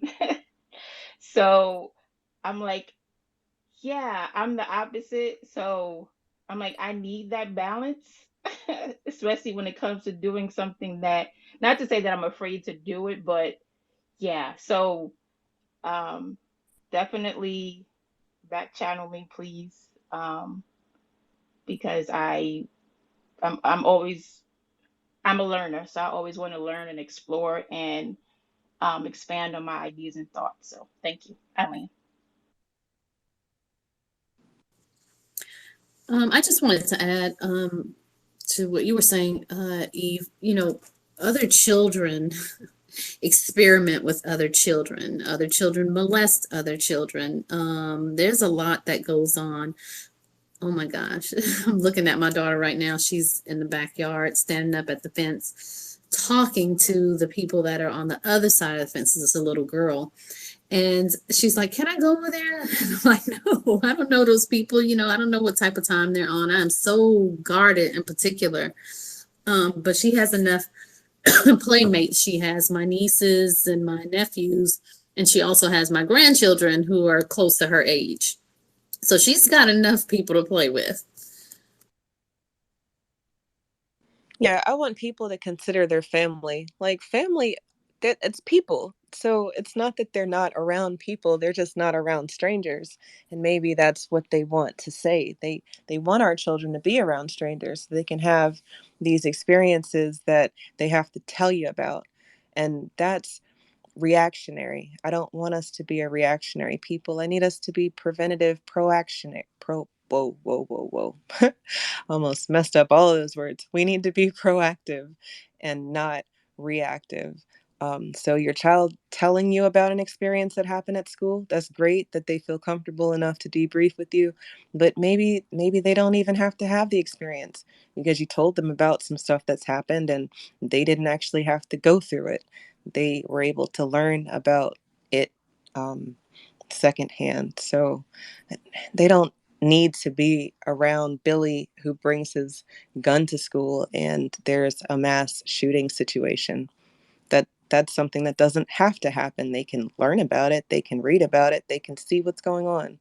But, I don't necessarily want them to have to go through the drills, the shooting drills, you know, all of the different nuances that comes with the fact that they don't treat their children the same way that they treat our children, which is another thing that I don't even want our children to have to deal with. So ignorance isn't bliss. It's actually harmful. Isla, is it governor first, then Steve? No, it's Cool Breeze, then Governor. My bad. Go ahead, Steve. Appreciate it, family. Yeah, to add what you guys are saying, man, that's really good things that you guys are doing because like myself and my two other business partners, we're doing a seminar that's dealing with human trafficking, and it deals with a lot about dealing with children, and it's a lot of information from not from children to adults, and stuff, and goes into like how people are grooming your children and all this other kind of stuff, and so on the cyber side, it's a lot of information. So it's you got to be you want to try to be more involved with your children. I know everyone's we're busy with life and stuff like that, but you want to try to be more involved with your children because these people are getting more sophisticated with it, and they are snatching up kids left and right. You know what I mean? And when it comes to cyber stuff, sometimes you don't even know who your child is talking with. You may be thinking they're playing a video game, and they're excuse me, they're talking with an adult, and they're grooming them into meeting them up and all this kind of stuff. It gets pretty deep. So and I'm in the note on this, on some of the things, while we waiting for them to cut the check to get these tangible for reparations and stuff. One of the things that we can do, like if we get like let's say 40 acres, right? Or if you have or know someone that has 40 acres that's on code, that is considered a small town.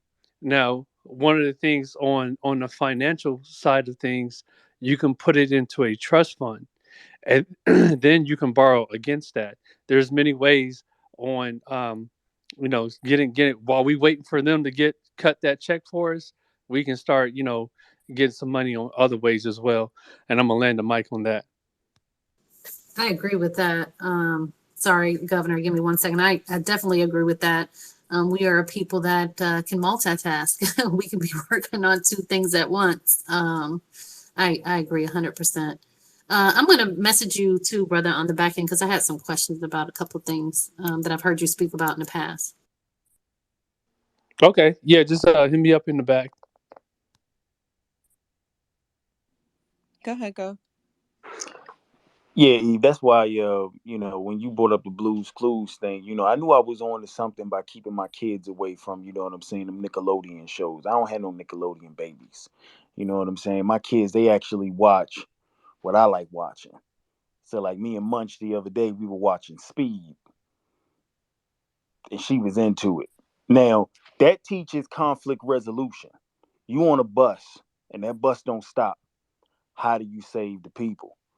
So you know what I'm saying? My kids is getting, you know what I'm saying? They getting real life, you know what I'm saying? Dramatizations and things like that. Cause yeah, I don't have them watching, you know what I'm saying, PBS and them things like that, man. It's too much gayness. But we will be starting The Wire when she reaches about 6 months. That's when I start doing The Wire.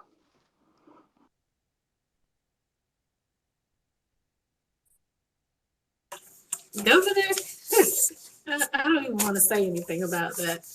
I did want to say one thing though. I'm not sure what sister. I think it was Sister Abba Yomi, about the socialization part. And I try not to be long winded. I homeschooled. I have older children. They're adults, starting from 27 all the way down to soon to be 20. Anyway, I homeschooled them for the beginning parts of their education up until 2008 when I had to put them in public school because my mother got sick with cancer and I was driving back and forth from here to Houston because she was at MD Anderson. It was just too much at that point. But my older children who were homeschooled longer, in terms of socialization, maturity, and their ability to,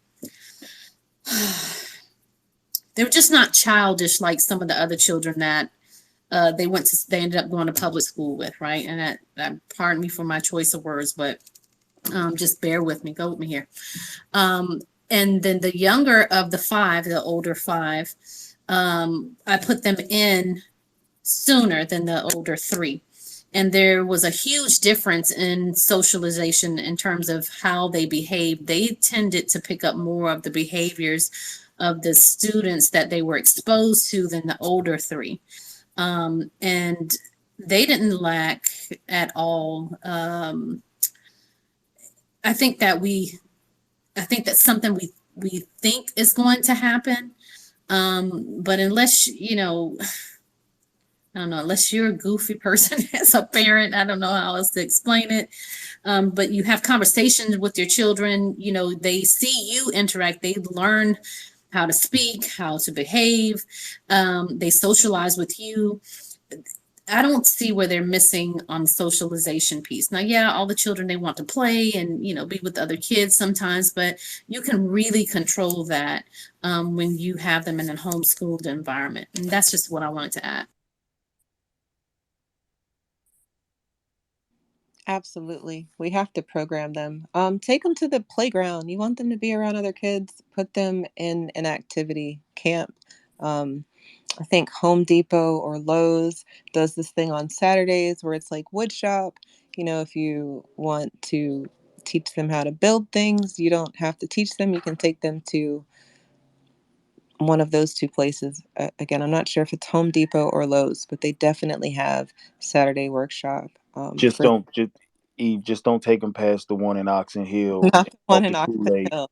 and Unless Brandy. you need to know where the bathroom is. You had me dying over here talking about unqualified people. Actually, yeah, we can skip to that. Unqualified. Uh, Look, the people. I couldn't find the article from Joe Biden. It wasn't an article. It was one of his tweets about the jobs and how many jobs that they've done. And he kept just emphasizing so many jobs. And I think about the infrastructure. When I leave the house, every time I'm in the car and I see construction people on the road, they don't look like me. When I'm driving to different towns and I see people who are working on the buildings and filling in the potholes, they don't look like me. Um, but then, but then, but then the train derailments. I don't know if y'all have been paying attention to the news, but there's been a few train derailments. Fort Worth, Texas, Potomac Yard, East Palestine, Ohio, Paradise, Montana, Jasper, Alabama. That's just in the past couple of months. And I'm bringing all of that up to tell you that the people who are working on our infrastructure are not people who look like us. And when I say people who don't look like us, I'm not even just talking about white people, because there's not white people out there. I think the dominant society role in the infrastructure and the building is in a supervisory capacity. They're the people holding the clipboards, but the people who are using the machines, they don't look like us. These people are not from here. And then you're looking at the work, the quality of the work. Like, God damn, how many trains got to get derailed before y'all stop fucking everything up? It's pretty bad that we're allowing people who don't have skills, they're not qualified, they don't have the know-how to work on things that matter. The trains are like a bloodline of sorts for, our goods and what we're moving throughout the country. And you've got people who are not qualified, but they're the ones who are laying the tracks.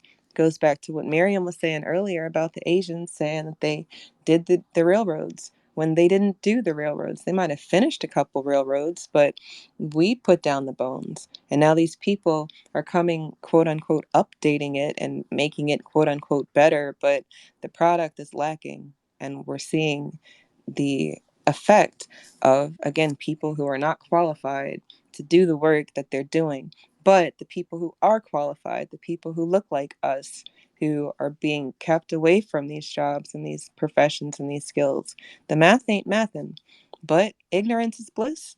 I mean, that's kind of where it goes back to. Like, if you don't know that the jobs are being filled by people who don't look like you, then maybe you won't care that the jobs are being filled by people who don't look like you. But then you look and you're trying to figure out why the cost of something has skyrocketed, or why there's a wait, or why there's a hold or a pause, and it's because there's a train derailment, or some other catastrophe that could have been avoided if they had just gone with the people who know how to do the work. But that brings me back to right after slavery, when the people who had the skills were not able to do the jobs because they didn't want to pay for the work. So we've got this whole group of people, this whole class of peoples who keep coming from all these different places, who don't have access to the resources, or the who aren't learning what they're supposed to learn. But then they get access to the building side of things. And if you don't know anything about it, you can't do anything about it. Um, I don't necessarily think that we have to talk about solutions per se. I think tonight I just wanted to make people aware of what's going on, because while you might have thought about it, like, what does it mean? What are the implications behind hiring people who are unqualified? Like, would you hire a doctor who couldn't perform open heart surgery if you needed open heart surgery? Because that's kind of where we are. There was an article a couple of weeks ago, Tariq posted it, about the 80-year-old who uh, malpractice because he lied about how old he was. And then you got the nurses from Haiti who were lying about their qualifications. How many people got to die before people realize that lying about what you can do, that's not the move? On top of the fact that there are people here who can do what you're not allowing them to do, and you're giving access to these other people to sabotage and basically sow confusion, like Governor was talking about. So yeah, that was a huge tangent, but that the the qualifications of it all, Governor, you just made me think about how it's not us that's messing everything up. Did y'all learn about when you were younger? Did you learn about the story of John Henry? Talking about the guy that built the railroad. I Yeah, did. he bust through the mountain. Mm-hmm. They like to fantasize, some real stuff. And while I don't think that, John Henry bust through a mountain, with his bare hands, I actually do think that we were basically doing everything with our bare hands, and we were creative and intuitive and making things out of nothing. A lot of the creations and inventions are because we didn't have access to do anything. We had to create it to make it easier for us to do it. So, um, they need to cut the check. We've done so much. Um, but again, if you're not paying attention to what is happening, then you won't be able to assert your power over what can be done. Isla, did you throw your hand up? You can talk. Why you do I was trying to throw up 100. The that? hand's right next to it.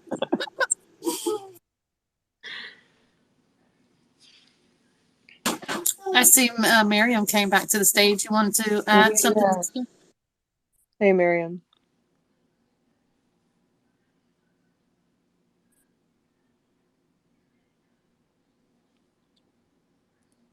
Well, while we wait for Miriam to come back, something else I threw in the I'm jumbo. sorry. Oh, you there? I am. I didn't realize I didn't touch the speak button because I have to keep my eyes on the road. But Oh, no, please be um, careful. good, good evening. I am. That's why I thought I touched it until you said. But yes, you all have covered so many good points. The pros and cons of homeschooling against public schooling, and the fact that anything worth having acquires not only great sacrifice, but it requires you to do the work. And our children is our most precious commodity. They're the most, they're our future. So to pour into them, we will get that back in abundance. That's how I feel. And they have to continue to pave the way, and we have to make sure we're passing the correct information or passing the torch to them so that they can be able to do these things. Unlike the silenters and the baby boomers, I'll say 90% of them, not all, but about a good portion of them, and maybe the earlier part of the millennials. They didn't do a good job at passing, the torch. But I know with the millennials came conscious thought, and they began to do the change, and saying that they were not going to take it the way this government is, and to think outside the box and things of that nature, and to want to more so homeschool, do homeschooling and push that. But I'm so happy to hear more and more of our younger generation choosing to go that route, because that is very important. Or those who can't, as Sister Eve was saying and Sister Isla was saying, if you have to have your children in public school, please do the deprogramming. That is a must. You have to affirm your child when they get home. Even give them, studies on the side so that, they can know who the inventors, the black inventors are, so that they can know all the things that we contribute throughout our history, for science, math, for the man to even be, for them to even be able to send a rocket in the atmosphere, and all those things. Make sure that they um, get wind of and hear some of the master teachers. That's why I think what Brother Tariq Nasheed has done is so um, needed and just brilliant. Like I said before, because this is Black Appreciation Month, to the new Black Media Black Appreciation Month. um, he revived and brought back, or brought forth, brothers and sisters that's always been in the grassroots movement. Our master teachers, um, very skilled people in their own professions, in psychology and economics, and all those things, medicine, the naturopathy way of healing, and exercise. I mean, to bring that back and make it the forefront, and now it's a staple in most FBA homes. That can't be downplayed, and he get a lot of haterism for it, and a lot of naysayers, but we don't care about those people because we have no friends. We have just us. So he did it for us. It's a labor of love, and all the people who participated in it, I give my hats off to them, because they were the movers and the shakers. They were the groundbreakers, and they still stand firm in what they taught about. Is very relevant today, even if it was 60, 40, 30, 20, or 15 or 10 years ago. It's very relevant today.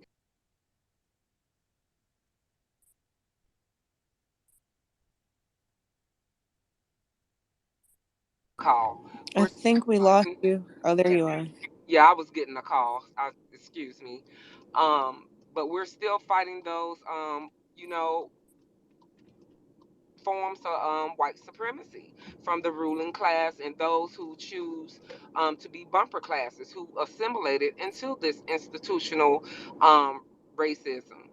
So we have to just stay fast, make sure we secure and love on and teach our family. And I think that's brilliant what you all are going to do with the possible Saturday homeschooling.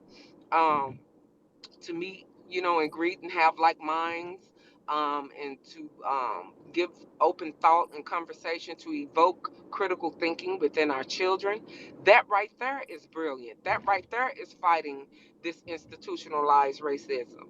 So we definitely um, have a lot that works against us, but we have ingenuity, we have creativity, we have beautiful big black brains, and we know how to push forward and get things accomplished. I mean, we rise in the face of all um, diversity. We rise in the face of all the strife that they try to put us through. We just don't quit, and we won't quit because we can't. Why? Because we too legit now. But seriously, we are. We are seriously I know about that area. too legit to quit. Hey. But yeah. Listen, I used to have them parachute pants on too.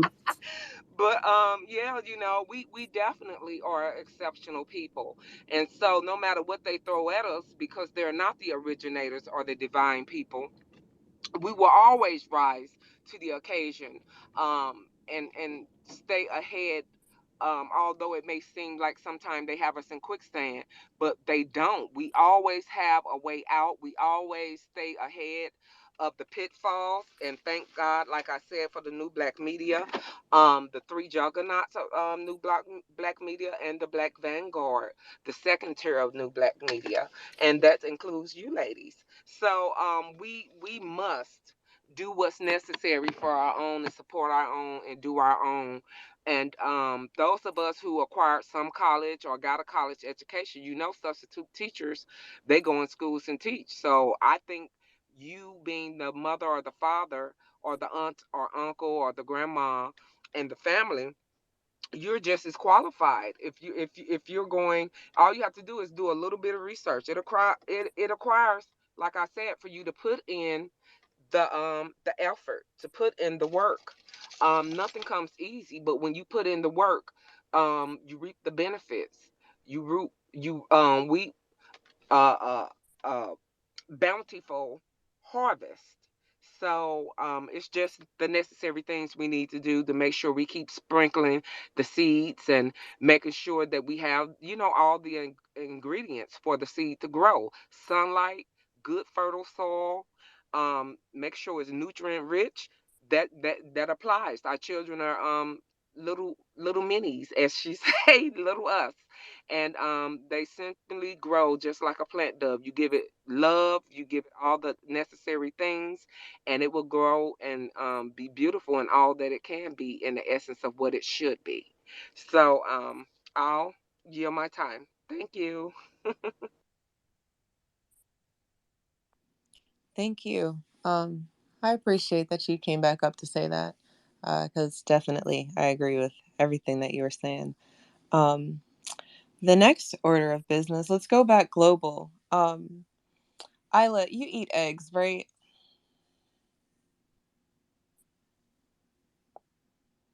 Isla, Yes, I do. I do. Yes. how much do eggs cost now? Oh my goodness. Oh goodness. I get the big 60 egg container from Walmart, Oh, and okay. it's like 19.99. But then when I was upstate, you get like a 18 cart, the ones that have 18 in there. It was like 8.99. So I don't know if it's because I'm back down south. I mean, well, yeah, it's oh God, it's expensive. That's the bottom line. I don't eat eggs, so I can't. I try not to pay attention to the skyrocket prices that y'all keep talking about for these things because it would just give me anxiety. How fast inflation is trying to fuck us out of the little bit that we have. I posted in the jumbotron about Aldi. I like Aldi. I think that it's a nice little um, grocery store that's got random things that the regular grocery store may or may not have. And the price is pretty good. But in the article, it compared Aldi in the UK to the Aldi here. And it was like a price of bread is $1 there, but here it's $2 and up. The price of eggs over there was like 2.70, but over here it's $4 and up. And again, Isla, that's kind of why I asked you to help me out with that cost because I wasn't 100% sure if that's where we were, but because I've heard people say even higher than that, but um Yeah, no, it's pretty expensive. Which I don't, I but don't, I don't, I mean, I don't like it, but what it has done is it makes you really think about what you're going to purchase. And a lot of the stuff, like I don't like refrigerators that are just have too much food in them or cabinets that are overstocked. I hate waste. So mhm. I think that there is a good thing in it. We don't overconsume. We eat too much anyway, so we just That's eat a fact. unnecessary stuff. And But inside it of that, makes you think about it. ingredients over there, their processed food ingredients don't have as many ingredients as ours do. So No, quality a of lot of the food. stuff. Oh, I'm sorry. A No, lot of go the ahead. stuff here, a lot of the stuff that the ingredients that we have here actually bans over in Europe.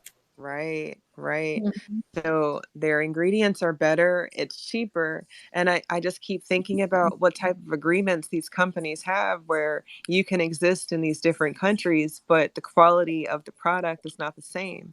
Like, how is that even fair, legal? How is it legal that you can have the same product across different stores, but because of the guidelines of where the store is, you can basically kill people with what you're doing. And you're either killing them because they can't afford to eat, or you're killing them because of the food, the ingredients that are in the food that aren't present in your other stores.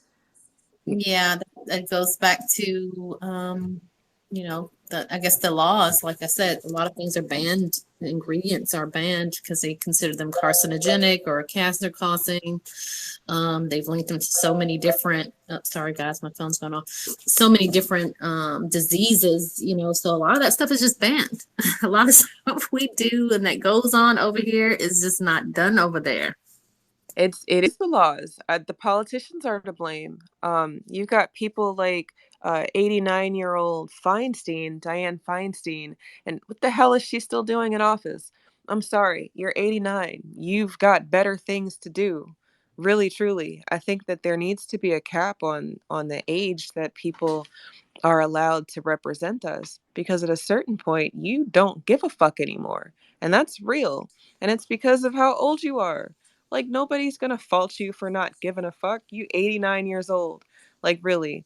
I mean, Yeah, what these career politicians, they need to have terms on these some of these positions. Definitely. yeah, cuz I mean the thinking, people say people will excuse racism and white supremacy and say that they were men of their time or it's of the time. Well, if them niggas is still in office, and I don't mean black people at this point, I just mean people. If these old people are still in office and they're the people of that time, when is it time for a change in the thinking? Because clearly what's happening isn't working. And we know it's not working because y'all are in the red. Y'all are the people in charge, and your population is in the shitter and y'all have accepted it, and you're saying that you want help to buffer your numbers with these people who are from other places where their populations are in the shitter. So the math ain't mathin'. Yeah, hence they need term limits, to serve in office. I just think that that should be done. Yeah, we've got some backwards or ass, as my daddy would say, some bass backwards ways about us. Bass backwards. I love that. I love that. Go ahead, Miriam.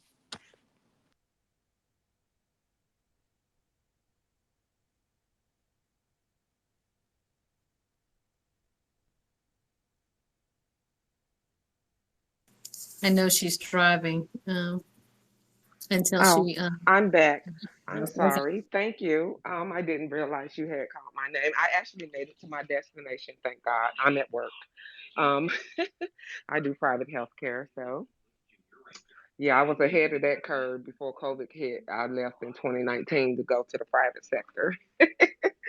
So, yes, you definitely correct. As far as dealing with eggs, the prices are much higher, and actually they start creeping it up before you know the shock of inflation that's going on now. But they've been saying that we've been heading towards inflation.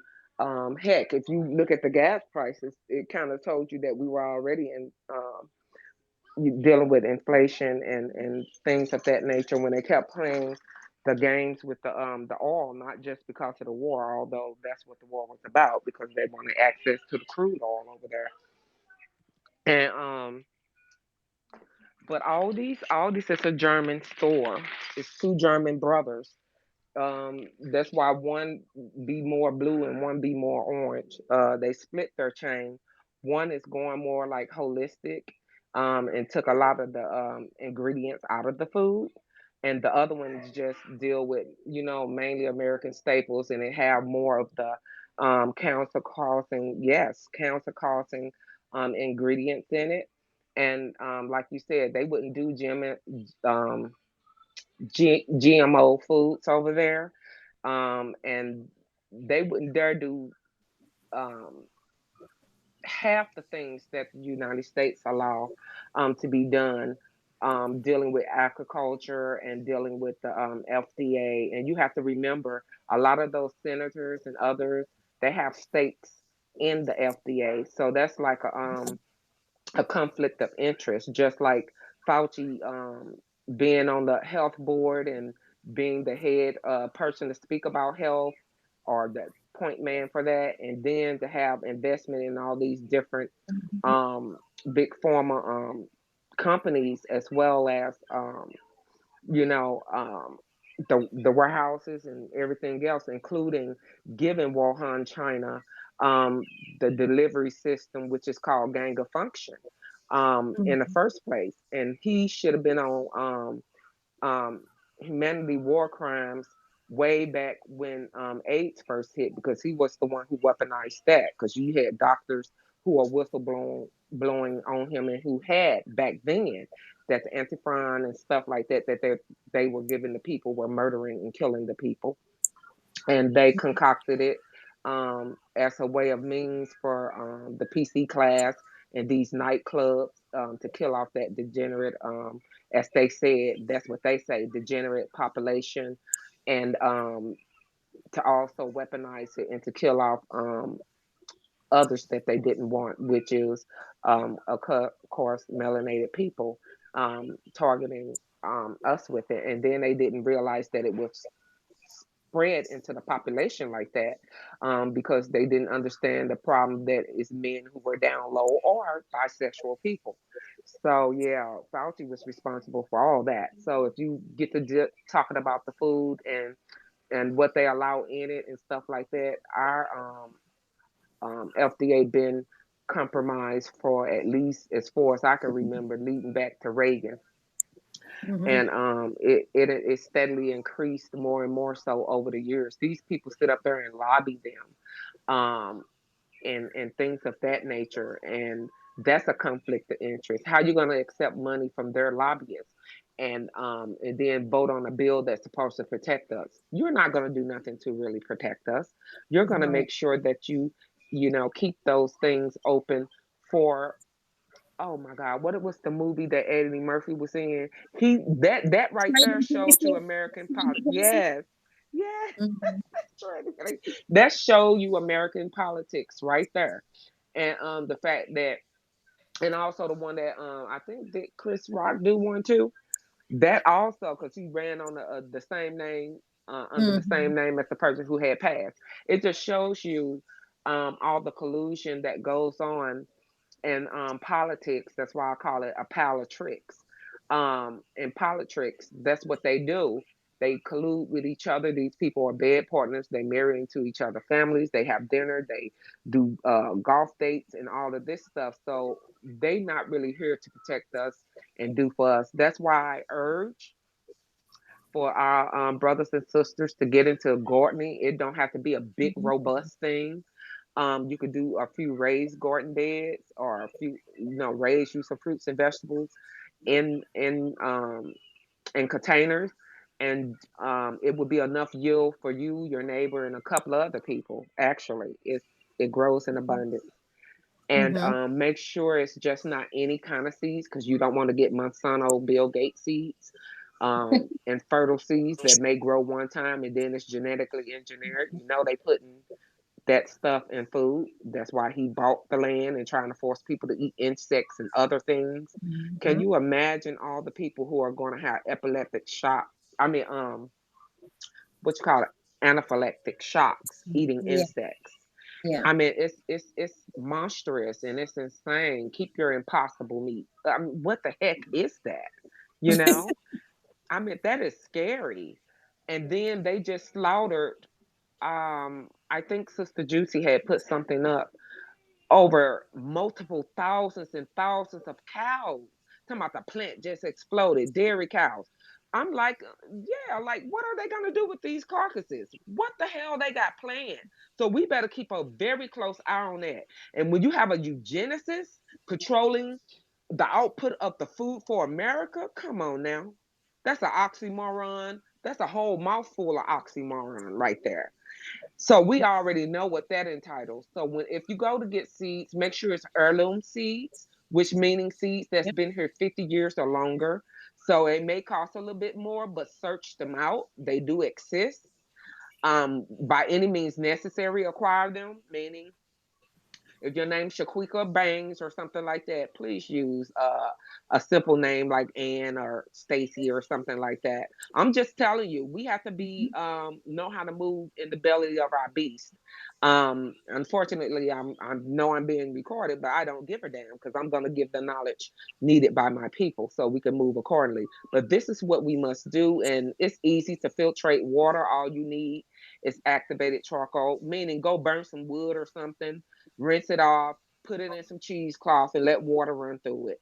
Mm-hmm. And we must get into not only loving ourselves by mentally taking the rest that we need, and emotionally, we must get meditation in. It could be 5 or 10 minutes, and I know we're mommies and daddies, but you have to. As soon as you put that baby to bed or those children to bed, do you some deep breathing and do you some calisthenics of some kind and some type of stretching. Yoga is ours, calisthenics is ours naturally. So we have to stay ready. We can't talk about if something pop off and you can't run 2 blocks down the street, and you know what I'm saying, or you think you're gonna whoop somebody ass. Them corn fed Becky's and Keith's, baby, they be pushing farm equipment. They eat whole healthy shit straight from they farm to the table before it get processed. So you better come with your game. I'm telling you, you better come with your game on. We're gonna shine right. We're gonna be a dime all times. We ain't gonna let nobody fool us and subjugate our minds, because we must do it. Why? Because we're divine and we so fine. It's the finest wine. That's what I say, and that's my time. I yell. I Girl, you wanna. ain't said nothing. Love I it. just. Love it. Love it. I wanted to add one thing before we let everybody else go. That brought me to thinking too, with these other countries that are banning certain chemicals in the food, they have a vested interest in their people being healthier because a lot of them have socialized medicine, right? It's not for profit industry the way that we have here. So of course they're going to, here we're going to have everything you can name in the food because there is profit in us staying sick. And I'm with you, Sister Marion. I'm all about that bunker life. Look, let's grow some shit. Let's dig up some holes. We're going to have some bunkers. Listen, I'm all about it. I'm glad you brought up the cows though, because I posted it in the jumbo. 18,000 cows uh, died in a fire. I feel like that just sounds like they weren't prepared But then I think about what Governor was talking about earlier with the plan confusion and the insurance claims, and how they can benefit from losing all of these resources. I want to say the article said something like 1 million chicken died in a 3-year period, 2018 to 2021. And it's all because of these overheating machine malfunctions. 3 million farm animals died from 2018 to 2021. And I think that it's manufactured problems.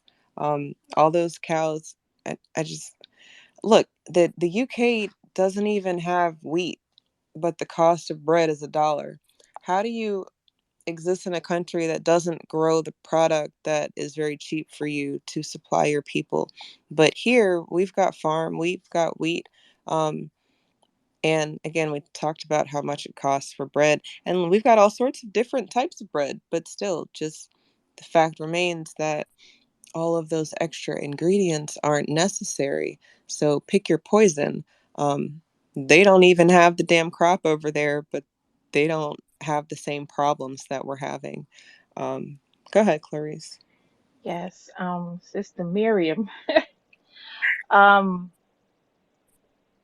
yes, when you're talking about the seeds, I am collecting non-GMO seeds. I just picked up 8 more packs today.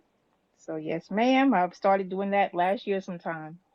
And I make sure they say non-GMO on the package.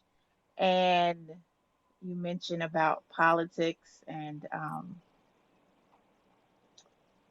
our food over here. Yeah. Uh, there's 2 documentaries. One is called The Family. It's a docu-series. The Family is a docu-series. It's on Netflix. And there's a documentary called The Bleeding Edge or The Cutting Edge. It's on Netflix as well. I encourage people to check those things out. It will give you a lot of insight and add on to what you already know. Because, yes. Um, and mentioning when Eve, you just mentioned the wheat and learning about gluten and how that protein was added into the wheat. It wasn't in there. It causes a lot of health problems. And yeah, in Europe they don't have that stuff. Um, I have gluten sensitivities. I can't eat gluten. And that's how I found out about gluten and these different things because it's like, why am I sick all of the time? What is wrong with me? Gluten, not knowing that it's not a natural protein.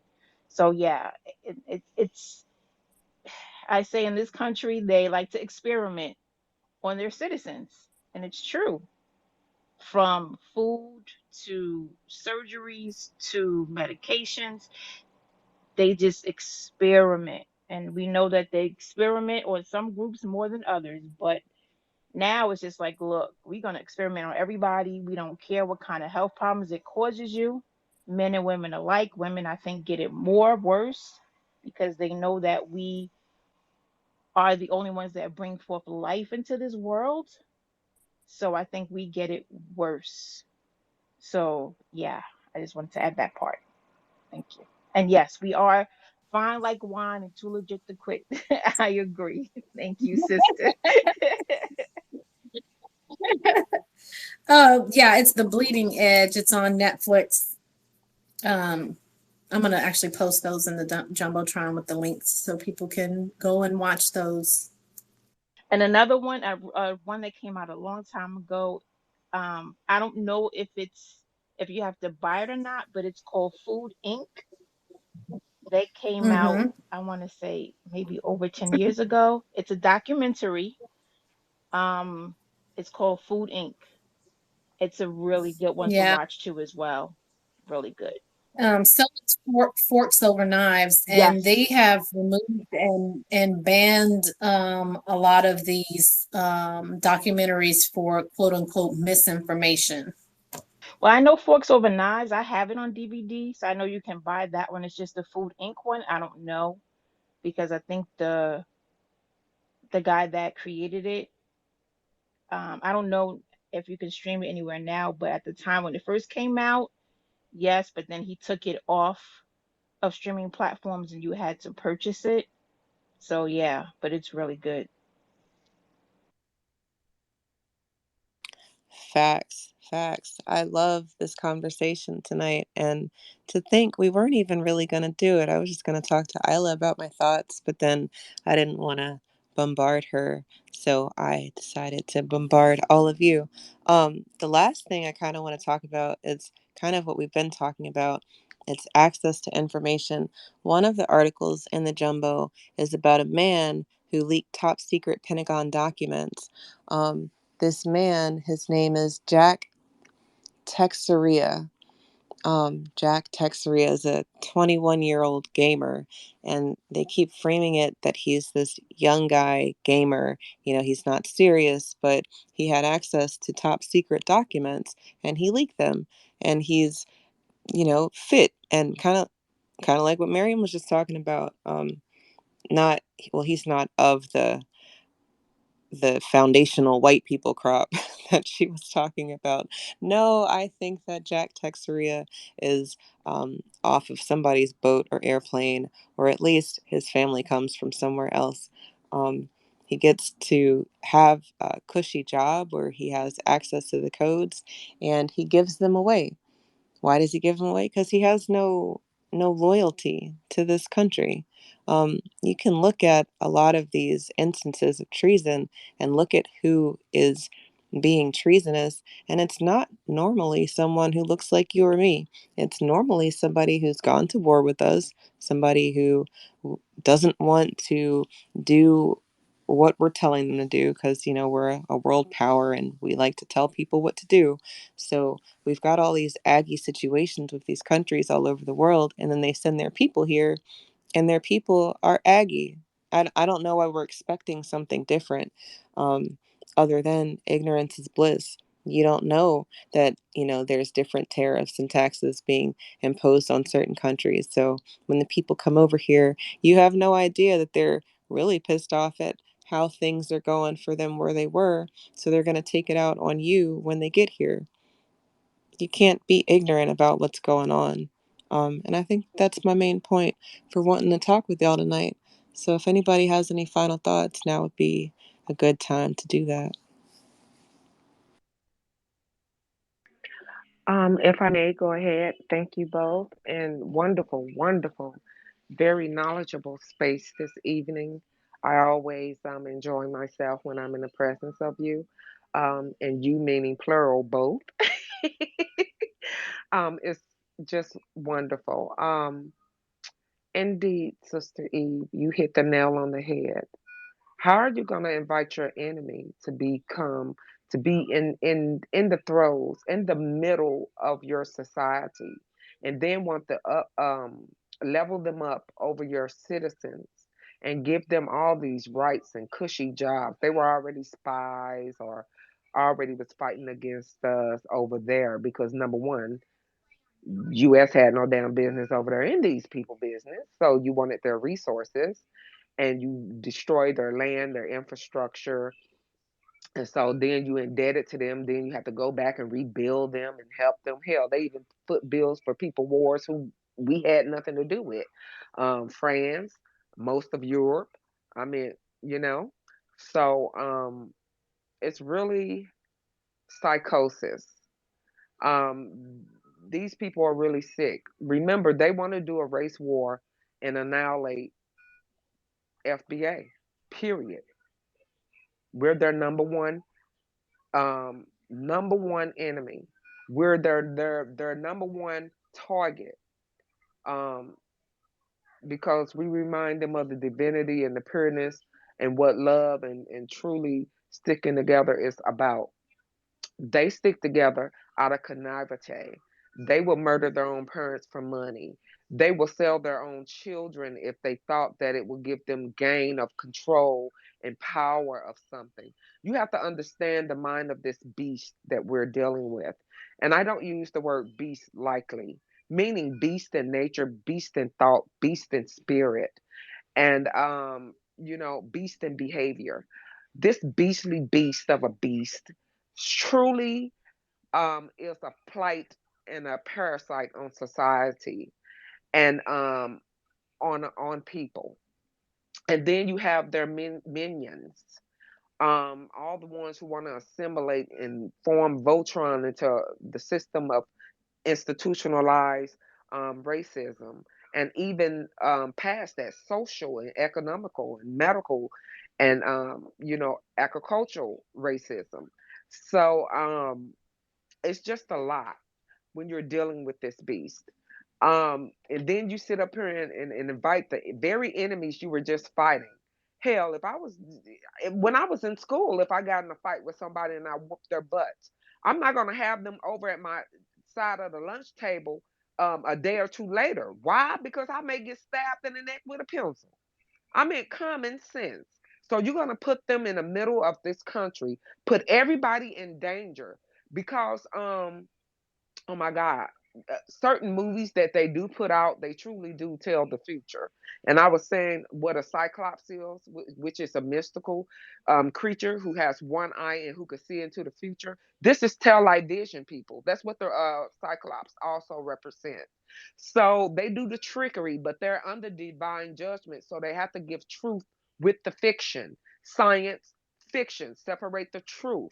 Okay, let's get a little metaphysical. I'm gonna keep it on the the little school level because I don't want to be above. I want to, talk with and groove with my people. And I'm not saying no one's not intelligent. We know we all are highly intelligent. I just don't want to sound like what. So these people use this, as I was saying, Hollywood. What is a magician or a witch stick the broomstick is made out of, or a wizard's wand is made out of? From the holly tree. It's meant to control, it's meant to do foolery. What are stars? Okay, illuminated, to illuminate. Stars is the distraction. And they put on all this to get our attention from keeping our eyes on the prize, but we're the ones who are conscious here. So we do a pretty good job at focusing. And so we bat most of that away, but we have to understand that most of the population is razzled dazzled by this. And it's a lot of people who have conscious thoughts of it, but they don't move to do anything. We're the only ones who ever have and ever will. They are so docile. I mean, it takes literally for a plane to fall on their house or their community for them to get up in arms about something, while all alone that they sanction with their silence or cooperation the murdering of our people in the streets. So it's just full circle on understanding the beast that the belly in which the beast we live in, and no one knows him or her the way we do because we had to be forced to be beside these people and suffered at the hands of some of the most horrific atrocities ever committed into humanity, and rape, pillage, for centuries, um, even before chattel slavery. Our ancestors who were already here on the land suffered at these, although we had a lot of uprisings and we did fight. So that's why we're here today, because we came from a fighting and surviving um, and thriving lineage, and we will continue to do so. Thank you. Okay. And so we will continue to do so. And up ye, you mighty race, for we are exceptional people and we always will prevail. Thank you.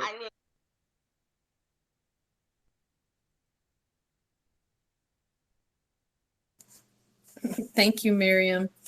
I put some things in the Jumbotron. I put the two links, it's two different tweets to the Netflix movies and docuseries that Clarice was speaking about, The Family and The Bleeding Edge. And then I also put retweeted Red Joker's post about the hate crime that happened towards the little black girl in school, where these two boys were whipping her with a belt and calling her a slave. That's happened recently, so you guys should check that out. That's my final thoughts. This was a very, very good space today. now I'll go wash my dishes. I was supposed to go out and get my dad again. Goodness, thank goodness he didn't call me. So thank you guys for listening to us. Yeah, much respect that you joined us again for a back-to-back broadcast of sorts. Um, Ignorance isn't bliss. I'm glad that we can come to the conclusion that knowing about something is better than reacting to something that's happened already. Whether it's debriefing your mini from school or it's the food that we're eating and what is going in our bodies. Um, we have to be prepared.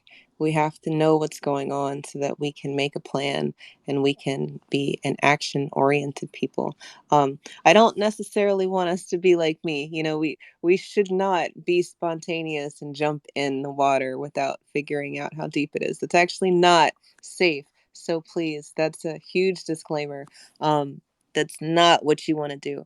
But I personally am tired of hearing a lot of people talk about what they want to do when I've got skills and I can help.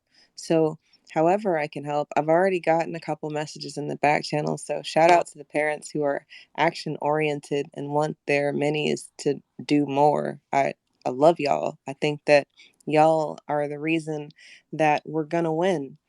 So shout out to you. Again, happy new Black Media Appreciation Month. Next week we are live on the Pick Me podcast. This was not a Pick Me podcast. This was something else. But you can join us there Wednesday at 9:30. We are gonna have our very good sister Taisha Essex. She's gonna join us for a program. Actually, I'm sorry, it's not gonna be at 9:30. It's actually going to be earlier. It'll be at 5 o'clock. That program on Wednesday with Taisha Essex will be at 5 o'clock p.m. Eastern Standard Time on Wednesday next week. You should join us. Black first. Y'all have a good night.